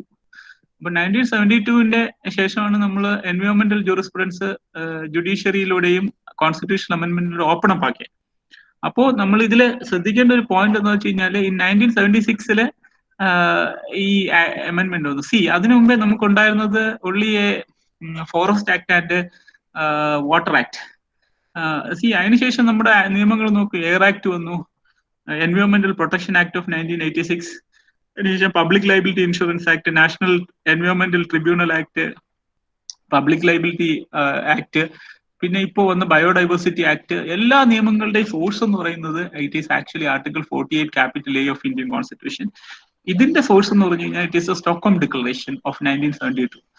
ഇതിന്റെ കണക്ഷൻസും ഇതിന്റെ ഇമ്പോർട്ടൻസിനെ കുറിച്ചും there are so many judgements. അപ്പോൾ ആ ജഡ്ജ്മെന്റ്സിനെ കുറിച്ചൊക്കെ നിങ്ങൾക്ക് അറിയാം. ആൻഡ് ഇതിന് ഈ ആർട്ടിക്കിൾസ് തീർന്നതിന് ശേഷം ഈ ഓരോ ആർട്ടിക്കിൾസിന്റെയും ഒരു റിലവൻസിയെ കുറിച്ച് ഞാനൊന്ന് ഓടിച്ചൊന്ന് പറയാം.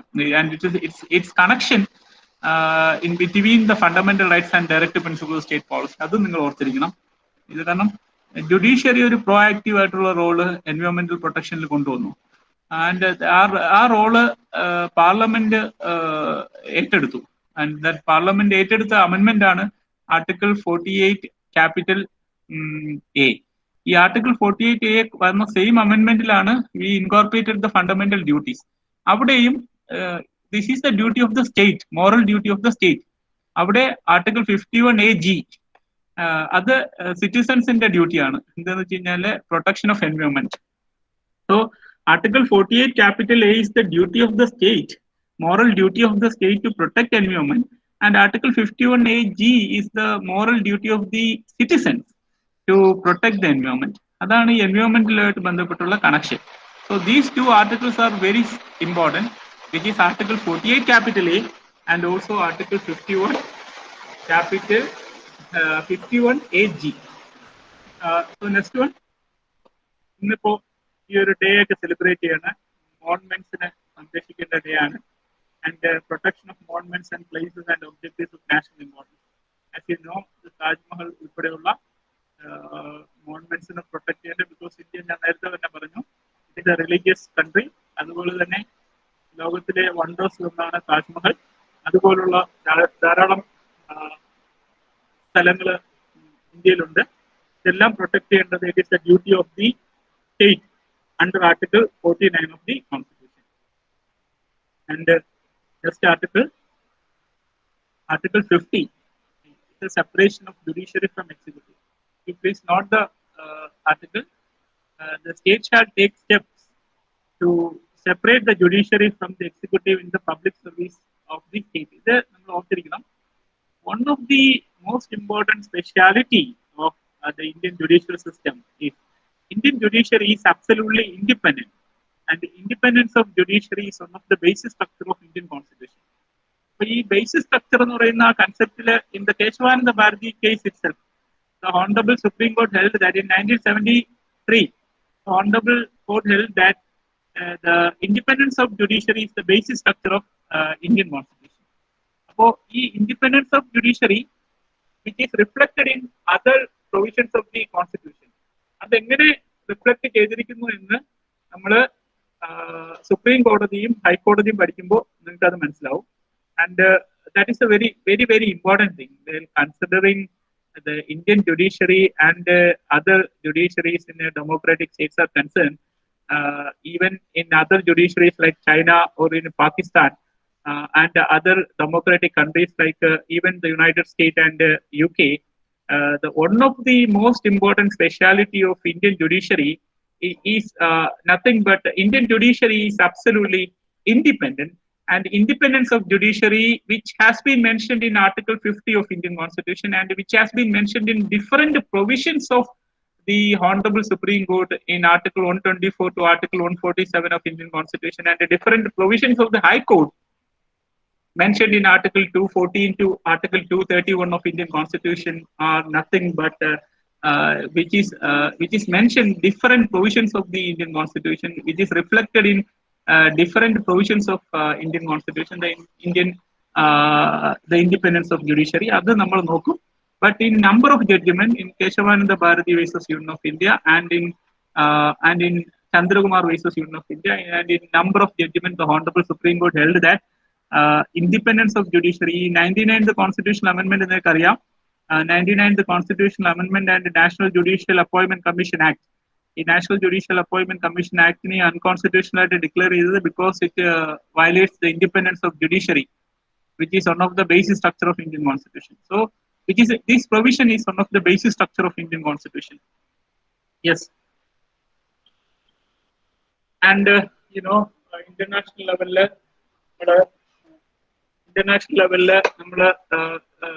it is also a very important thing. In India, international level, വരുന്ന country ആണ് എന്ന് അന്ന് തന്നെ എല്ലാവർക്കും അറിയായിരുന്നു. Because India ഒരു great country ആണ്. Even at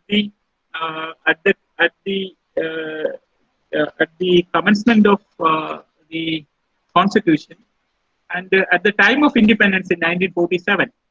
അപ്പോൾ ഇന്ത്യ ഒരു വളരെയധികം വലിയ കൺട്രി ആണെങ്കിൽ അല്ലെങ്കിൽ അങ്ങനെയുള്ള ഒരു country ആവണമെന്നുണ്ടെങ്കിൽ one of the most important things that we have to keep in our mind is nothing but keeping a good international relationship, because India was also an original member of United Nations organization, because United Nations organization ആ സമയത്ത് form ചെയ്ത ഒരു organisation ആണ് international ലെവലിൽ in 1946 ടൈമില്.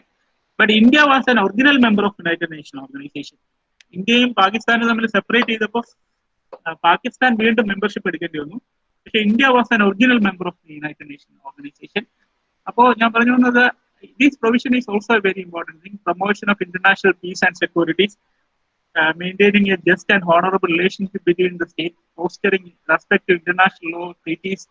ഇതിന്റെയൊക്കെ അടിസ്ഥാനത്തിൽ, because ഇപ്പോൾ ഇന്ത്യയിൽ നിയമങ്ങൾ ധാരാളം എനാക്ട് ചെയ്തിട്ടുണ്ട്. We enacted many loss.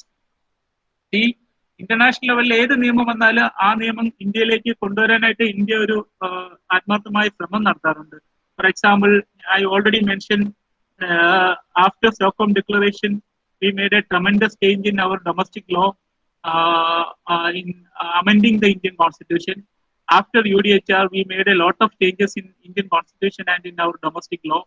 And after Convention on Civil and Political Rights, we made a lot of changes.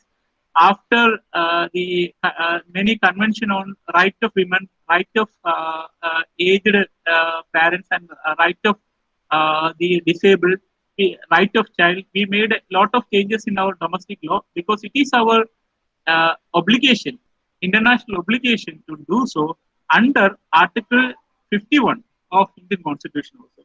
So Indian Constitution Article 51 ആ international obligation domestic level നടപ്പിലാക്കാൻ വേണ്ടിയിട്ടുള്ള ഉത്തരവാദിത്വം ഉള്ളതുകൊണ്ട്, that is the one of the major reason why this is very important. And also encouragement of settlement of international disputes by arbitration. International dispute alternative redressal മെത്തേഡിലൂടെ solve ചെയ്യുന്നതിന് വേണ്ടിയിട്ട് നമ്മൾ ശ്രമിക്കണം. It is also our obligation under article 51 of Indian constitution. ഇത് നല്ല മഴയുണ്ട്, അതുകൊണ്ട് ഞാൻ കുറച്ചും കൂടെ ഉറക്കെ പറയാണ്, കാരണം എനിക്ക് ഈ സൗണ്ട് കൃത്യമായിട്ട് കൺവേ ചെയ്യാൻ പറ്റുന്നുണ്ടോ എന്നൊരു സംശയമുണ്ട്. നല്ല മഴയുള്ളത് കൊണ്ടാണ്. അപ്പോൾ കേൾക്കാൻ പറ്റുന്നുണ്ടല്ലോ അല്ലേ? ക്ലിയർ ആണ് സർ. ക്ലിയർ ആണ്. സൗണ്ട് കൂടുതലുണ്ടോ അതോ ഞാൻ സൗണ്ട് കുറയ്ക്കണോ? Okay sir. Okay right.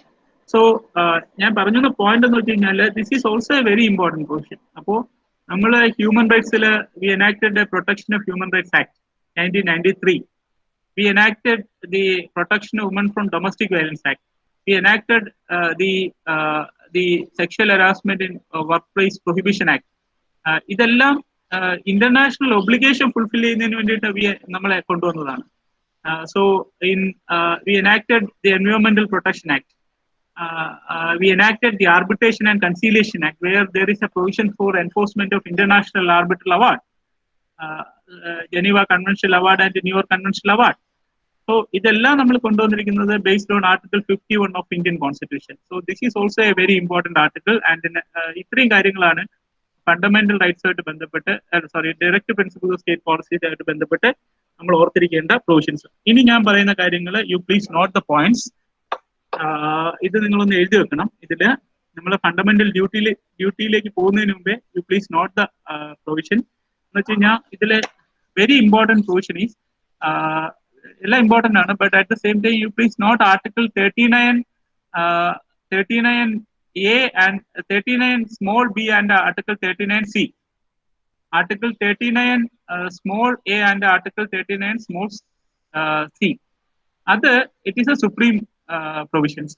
Other fundamental right to conflict on the that provision will prevail because of the reason that article 31C and article 31C 24th amendment lode konduvannathanu 25th amendment lode konduvannathanu. So അതാണ് ഒരു supremacy എന്ന് പറയുന്നത്. പിന്നെ നമ്മൾ നോക്കേണ്ട ഒരു കാര്യം എന്ന് വെച്ച് കഴിഞ്ഞാല് ഇതിലെ ഒരു ഹാർമോണിയസ് കൺസ്ട്രക്ഷൻ ആണ് ദ പ്രസന്റ് റൂൾ. ഈ ഹാർമോണിയസ് കൺസ്ട്രക്ഷൻ വരുന്നത് ആദ്യം നമ്മൾ പറഞ്ഞു the fundamental rights are supreme. It was held in Champakam Dorairajan versus state of Madras. അതിനുശേഷം പിന്നെ ഖുറേഷിയുടെ കേസ് വന്നു ഇൻ 1958. അപ്പോഴും നമ്മൾ പറഞ്ഞു the directive principles of state policies are inferior or subordinate to fundamental rights. പക്ഷെ നമ്മൾ ആ വ്യൂ ചേഞ്ച് ചെയ്തു after Minerva Mills case, Kerala re education bill കേസിനൊക്കെ ശേഷം ചേഞ്ച് ചെയ്തു. Where we need a harmonious construction because of the simple reason that it is also the duty of the judiciary to implement the directive principles of state policy, because the directive principles of state policies are fundamental in the governance of the country.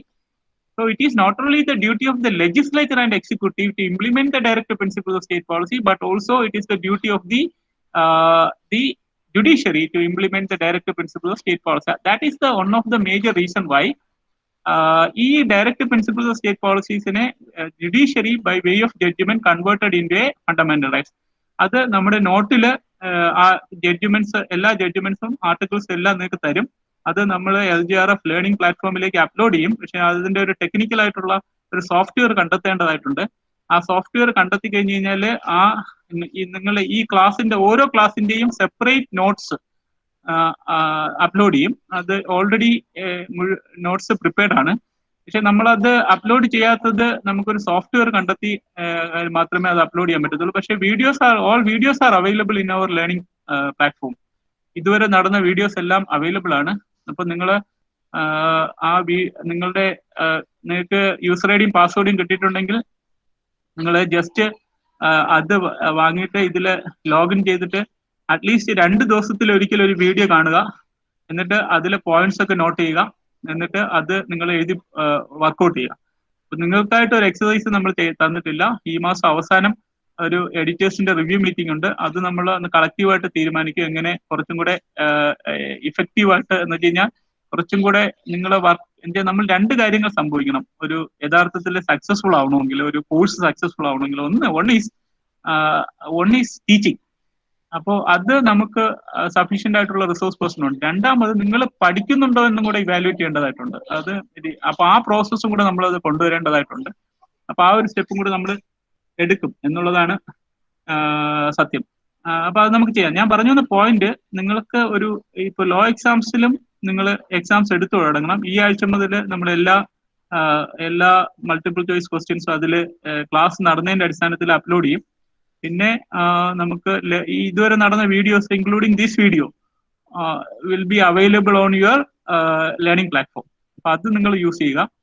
അപ്പൊ ഞാൻ പറഞ്ഞ point, ഇവരെ ഈ prepare ചെയ്ത നോട്ടിൽ it is mention. അപ്പൊ നമ്മളെല്ലാം വിദ്യുത് പറഞ്ഞതുപോലെ തന്നെ ഈ ലിമിറ്റഡ് ടൈമിനുള്ളിൽ നമുക്ക് എക്സ്പ്ലെയിൻ ചെയ്യാനായിട്ടുള്ള ലിമിറ്റേഷൻ ഉണ്ട്. അത് നിങ്ങൾക്ക് ആ നോട്ടിലൂടെ കിട്ടും. അതിൽ ഈ ജുഡീഷ്യറി തന്നെ many fundamental directive principles of state policies are converted into fundamental rights. So what are the directive principles of state policies which are converted into a fundamental rights? അതിൽ ഒന്ന് livelihood ആണ്. Because livelihood is a directive principles of state policy which is mentioned in article 39 small a. രണ്ടാമത് equal pay for equal work, which is mentioned in Article 39, I think 39D. And next one is education, because education is there in Article 41, and also the education is there in Article 45, which is then converted into a fundamental right. But in Unnikrishnan case, the Honorable Supreme Court held that education is also a fundamental right. It is not only a direct principle of state policy, but also a fundamental right.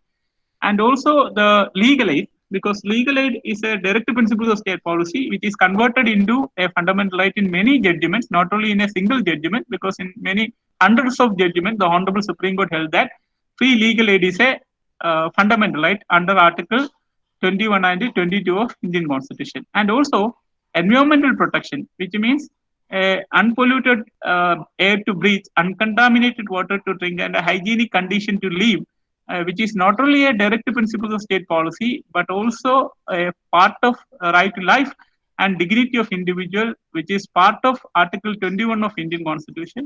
Therefore, it is converted into a fundamental right. So many direct principles of state policies are converted into a fundamental right because of the reason that the state which is mentioned in Article 36 of Indian Constitution, where the judiciary has also a great role to play. അതാണ് നമ്മൾ ഇതിൽ ഓർത്തിരിക്കേണ്ട ഒരു point. പിന്നെ നമ്മൾ ഓർത്തിരിക്കേണ്ട ഒരു point, ഈ ഇതില് ഒരു 10 മിനിറ്റ് മാക്സിമം 15 മിനിറ്റ് കൊണ്ട് ഞാൻ നിർത്താം.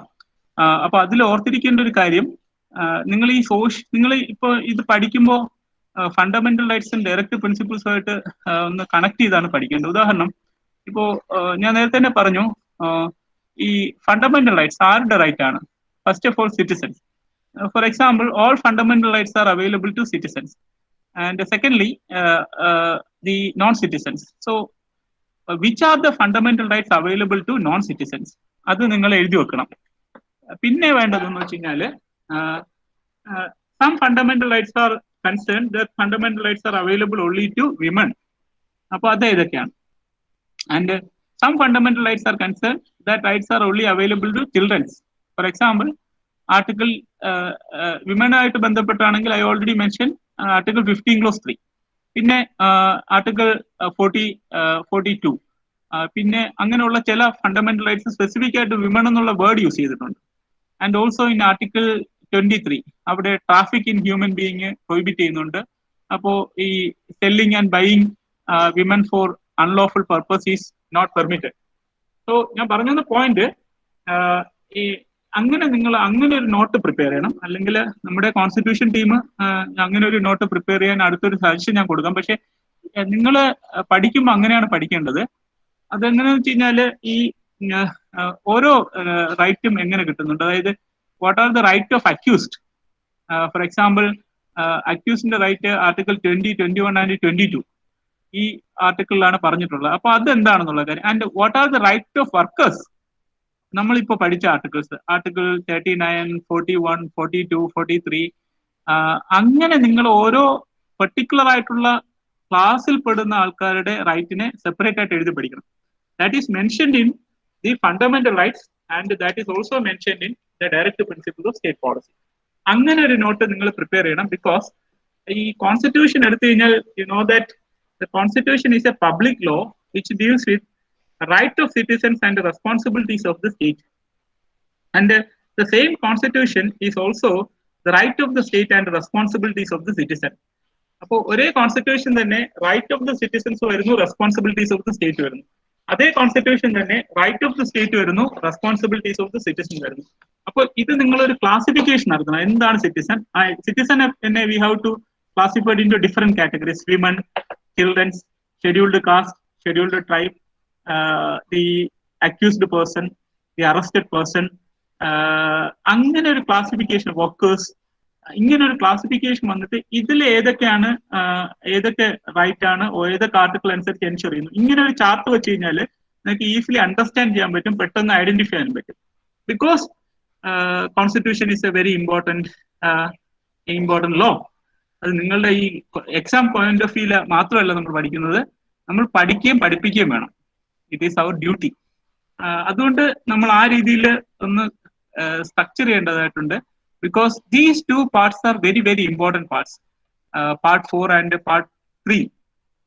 Of Indian constitution. ഇതിനുള്ളിൽ നമുക്ക് ധാരാളം ഫിലോസഫീസ് കാണാൻ പറ്റും. That is also you have to write. For example, അംബേദ്കറിന്റെ ഫിലോസഫി എങ്ങനെ ഫണ്ടമെന്റൽ റൈറ്റ്സിൽ റിഫ്ലക്ട് ചെയ്തിട്ടുണ്ട്.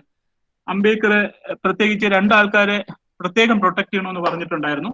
അത് one is women and second one is the scheduled caste and scheduled tribe. അദ്ദേഹം പബ്ലിക്കായിട്ട് തന്നെ പറഞ്ഞു, ഷെഡ്യൂൾഡ് കാസ്റ്റിന്റെയും ഷെഡ്യൂൾഡ് ട്രൈബിന്റെയും റൈറ്റ് പ്രൊട്ടക്ട് ചെയ്യുക എന്നുള്ളത് it is my fundamental obligation, because of the simple reason that I am belonging to that community which is underprivileged because of many reasons. ആ reasons എന്താണെന്നുള്ള കാര്യം വിദ്യുത് കഴിഞ്ഞ ദിവസം വിദ്യുതിന്റെ അംബേദ്കർ മെമ്മോറിയൽ ലെക്ചറിലൂടെ അവതരിപ്പിച്ചതാണ്. അപ്പോ that video is also A reference material. Video നിങ്ങൾ കാണണം, അത് നിങ്ങൾക്ക് ഈ എക്സാമിനും ഗുണം ചെയ്യുന്നതാണ്. Even though that speech is a philosophical speech. ഞാൻ പറഞ്ഞ പോയിന്റ് എന്താണെന്ന് വെച്ച് കഴിഞ്ഞാൽ, അംബേദ്കറെ പ്രൊട്ടക്ട് ചെയ്യാൻ ശ്രമിച്ചിരുന്നത് വിമണിനെയും ചിൽഡ്രനെയാണ്, അല്ല women and scheduled caste and scheduled ട്രൈബ്സിനെ കൂടുതൽ പ്രൊട്ടക്ട് ചെയ്യണമെന്ന് പറഞ്ഞു. That is a reason why he introduced a Hindu code. അതില് ഹിന്ദു കോഡിനെ നിങ്ങൾ it is available in internet. ഈ ഹിന്ദു കോഡിൽ ഏറ്റവും കൂടുതൽ പ്രൊട്ടക്ട് ചെയ്യാൻ ശ്രമിച്ചിരിക്കുന്നത് ഹിന്ദു സ്ത്രീകളെയാണ്.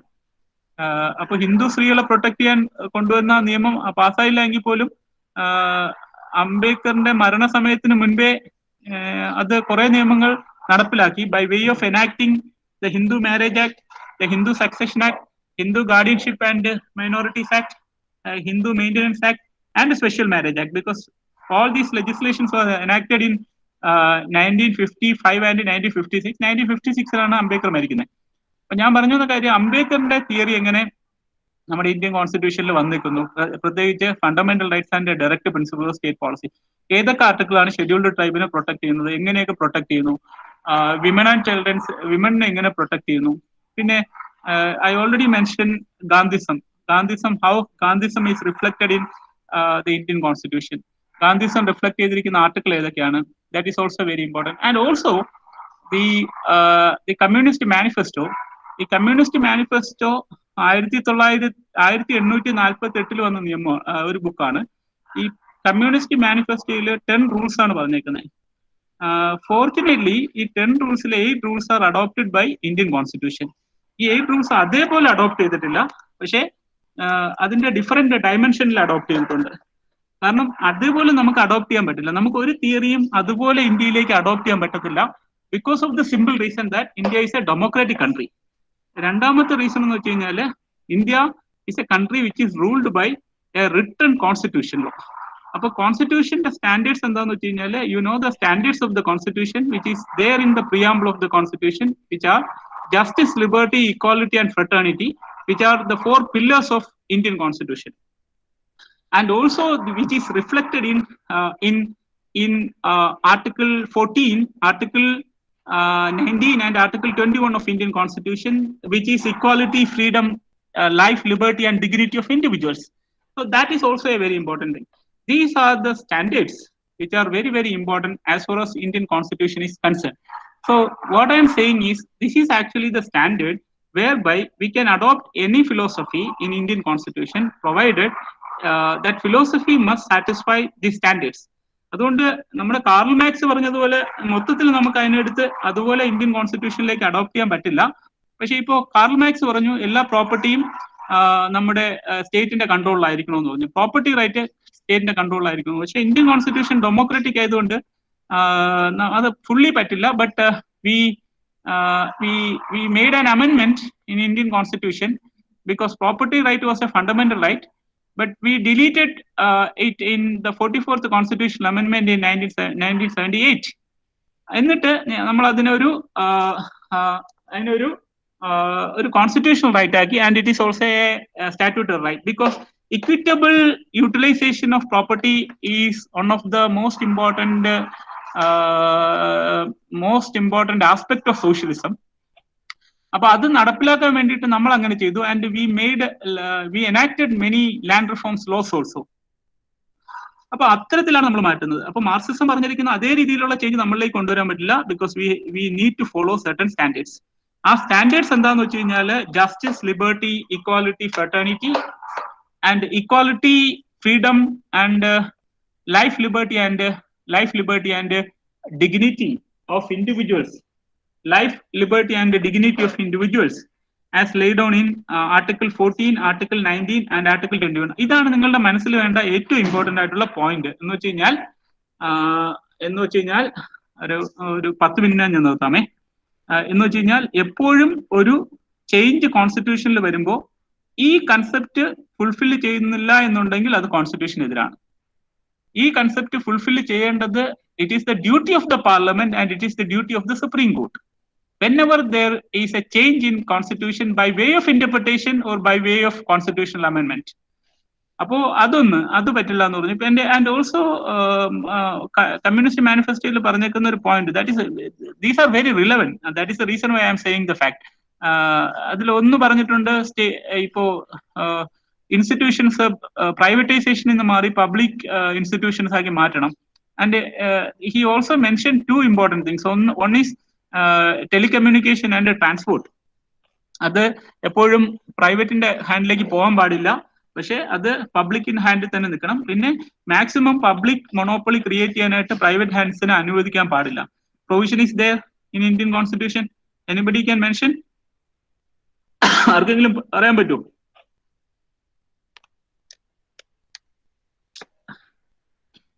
ആർക്കെങ്കിലും ജസ്റ്റ് ചാറ്റ് ചെയ്യാൻ പറ്റുമോ? ഏത് പ്രൊവിഷനാണ് അങ്ങനെ സ്റ്റേറ്റ് മൊണോപ്പൊളി ക്രിയേറ്റ് ചെയ്യാനായിട്ട് ഫണ്ടമെന്റൽ റൈറ്റ്സിലോ ഡയറക്റ്റീവ് പ്രിൻസിപ്പിൾസ് ഓഫ് സ്റ്റേറ്റ് പോളിസിയിലോ പറഞ്ഞേക്കുന്ന provision?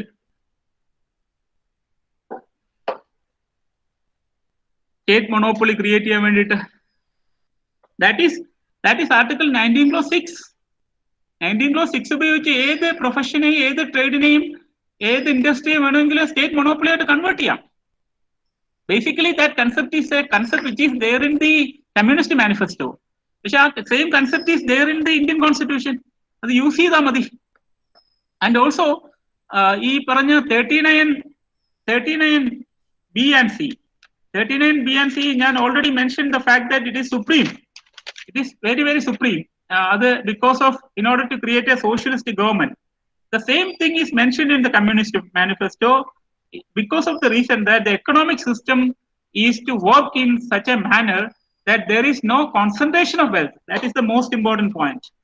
No concentration of wealth to the common detriment. Again, the economic system is to work in such a manner that the means of productions are used to the common detriment.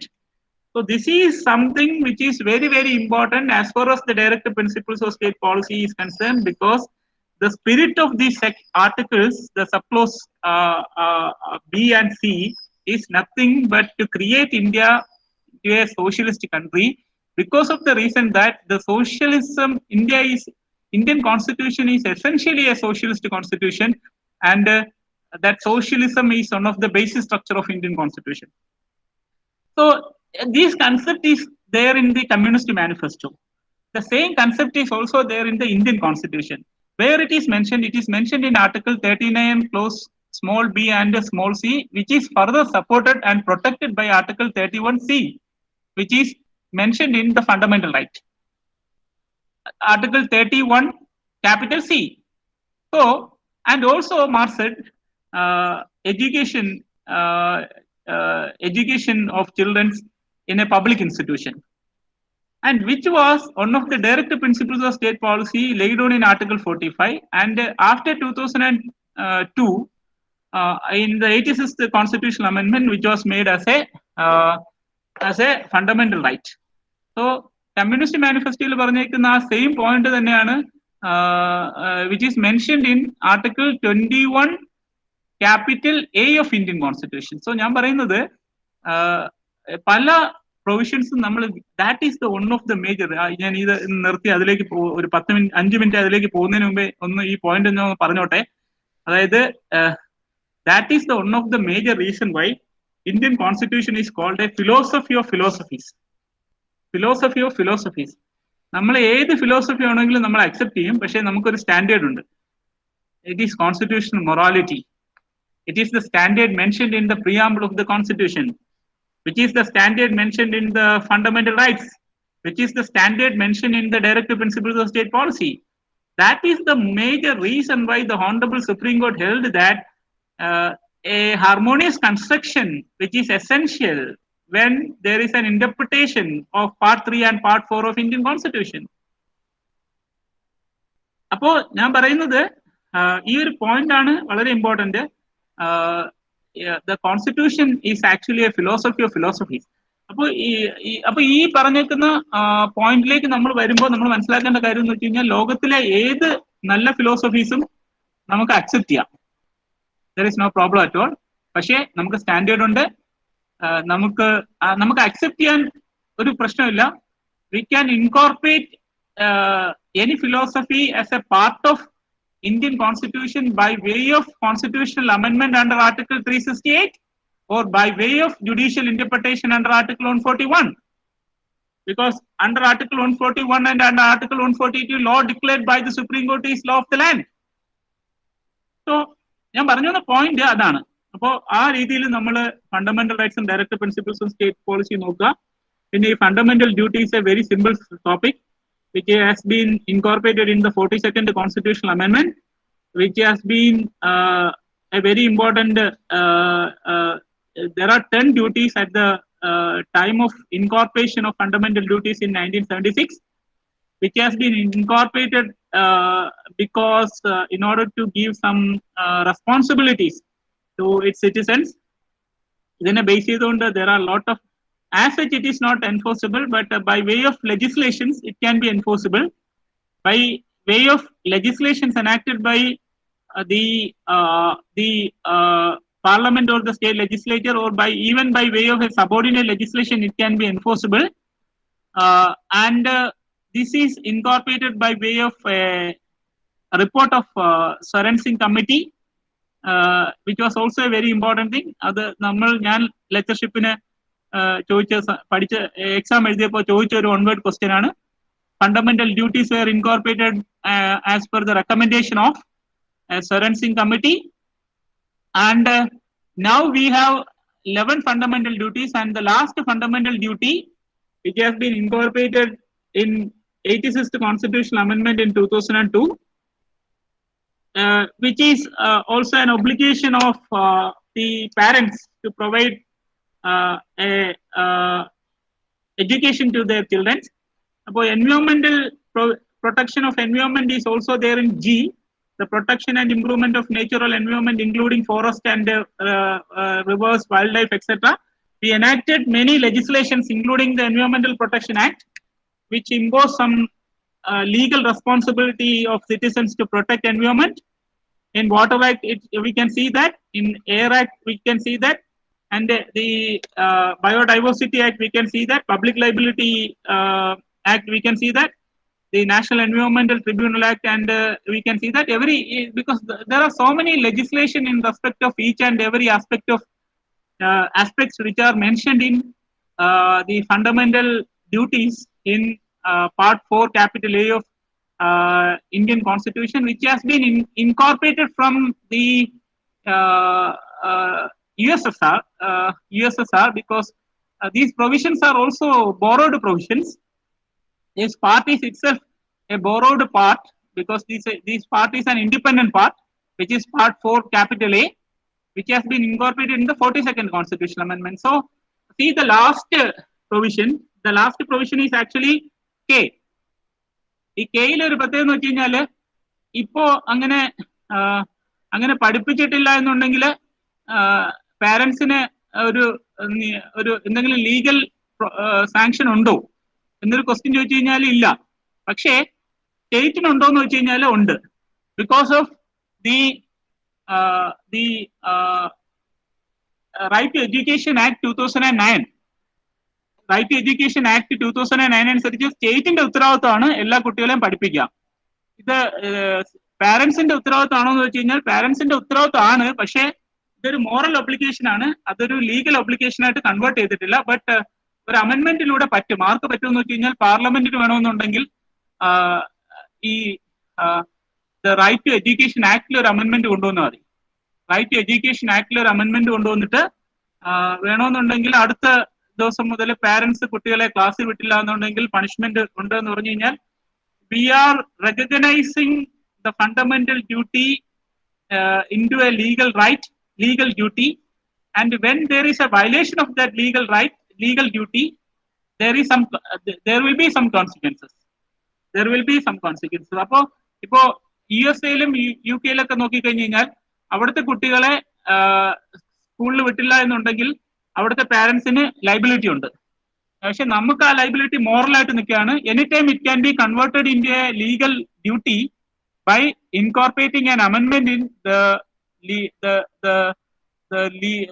Right to Education Act 2009. പക്ഷെ നമ്മുടെ നേരത്തെ തന്നെ പറഞ്ഞു നമ്മുടെ രാജ്യം അതിനനുസരിച്ച് equipped ആയിട്ടില്ല. Because എഡ്യൂക്കേഷനേക്കാളും വലിയ പ്രശ്നങ്ങൾ പാരന്റ്സിന്റെ മുന്നിലുണ്ട്.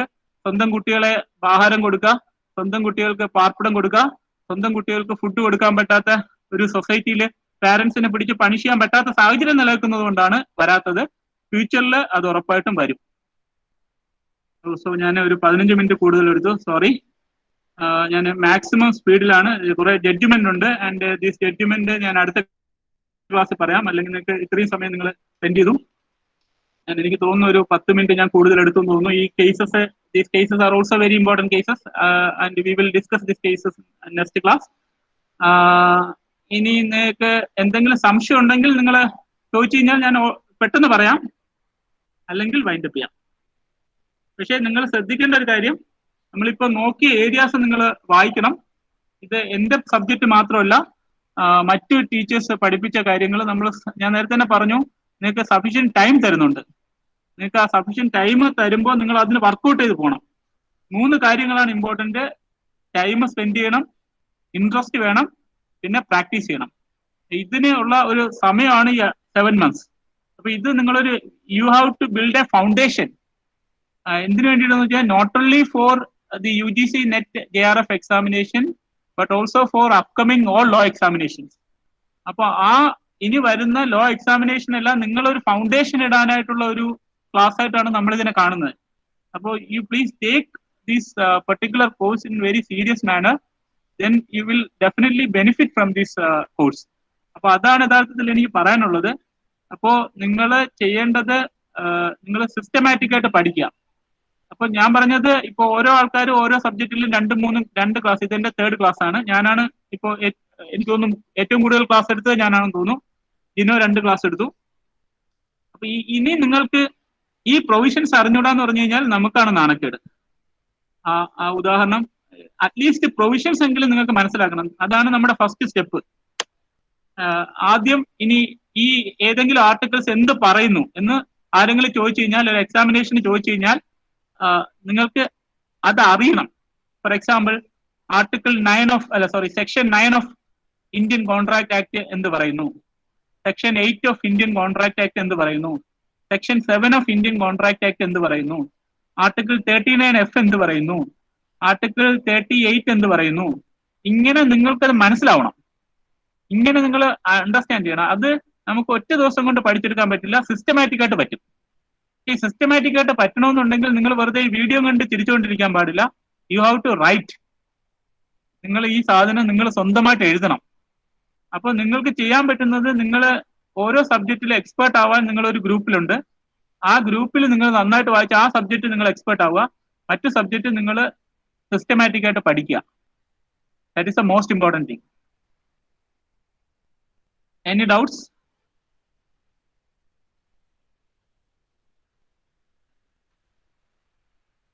കേൾക്കാൻ പറ്റുന്നുണ്ടോ? കേൾക്കാം സാർ. ഓക്കെ സാർ, സംശയം വരേണ്ട കാര്യം ഇല്ല എന്ന് തോന്നുന്നു. നമുക്ക് ഇത് വൈൻഡ് അപ്പ് ചെയ്യാം. അല്ല, നിങ്ങൾക്ക് എന്തെങ്കിലും സംശയം ഉണ്ടെങ്കിൽ നെക്സ്റ്റ് ക്ലാസ്സിൽ ചോദിച്ചോളൂ, കുഴപ്പമില്ല. എനിക്ക് തോന്നുന്നു ഞാൻ 15 മിനിറ്റ് എടുത്തിട്ടുണ്ടാവും അല്ലേ കൂടുതൽ? ഇല്ല സാർ, അധികം സമയം ആയിട്ടില്ല. 10 മിനിറ്റ് അധികം ആയിട്ടേ ഉള്ളൂ.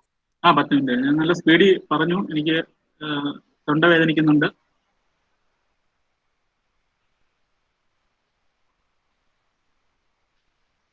കേട്ടോണ്ടിരുന്നവർക്ക് വേദനകളൊന്നും ഇല്ലല്ലോ അല്ലേ?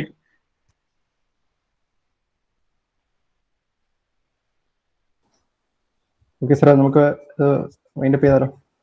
വൈൻഡ് അപ്പ് ചെയ്യാം. ആർക്കെങ്കിലും? ഓക്കെ. അപ്പോൾ എൻ്റെ ഒരു എർലിയർ റിക്വസ്റ്റ് ആണ്, you please read this particular area. ഈ ഏരിയ നിങ്ങൾ നന്നായിട്ട് റീഡ് ചെയ്യണം. കാരണം ഇനി നിങ്ങൾ പഠിക്കുമ്പോൾ ഈ ഏരിയാസ് എല്ലാം നിങ്ങൾ മനസ്സിലാക്കി പോകണം. അല്ലാതെ നമ്മൾ പുതിയ പുതിയ ടോപ്പിക്ക് പഠിച്ചിട്ടും നോക്കിയിട്ടും എടുത്തിട്ടൊന്നും കാര്യമില്ല. അപ്പോൾ ഈ ഏരിയ നിങ്ങളൊന്ന് വായിക്കണം പ്ലീസ്. എൻ്റെ ഒരു it is my very very small request. Okay, thank you very much. Okay sir, വളരെയധികം നന്ദി. ഇന്നത്തെ സെഷൻ ഇവിടെ അവസാനിച്ചിരിക്കുകയാണ്. തുടർന്നുള്ള ക്ലാസ്സുകളെ സംബന്ധിക്കുന്ന വിവരങ്ങൾ നമുക്ക് നമ്മുടെ ഗ്രൂപ്പ് വഴി നിങ്ങളെ അറിയിക്കുന്നതായിരിക്കും. അപ്പം ഒരിക്കൽ കൂടെ ഏവർക്കും നന്ദി അറിയിക്കുന്നു. Thank you very much. Thank you, Sridhar. Thank you. Thanks. Thank you, sir. Thanks. Thank you, sir. Thank you, sir.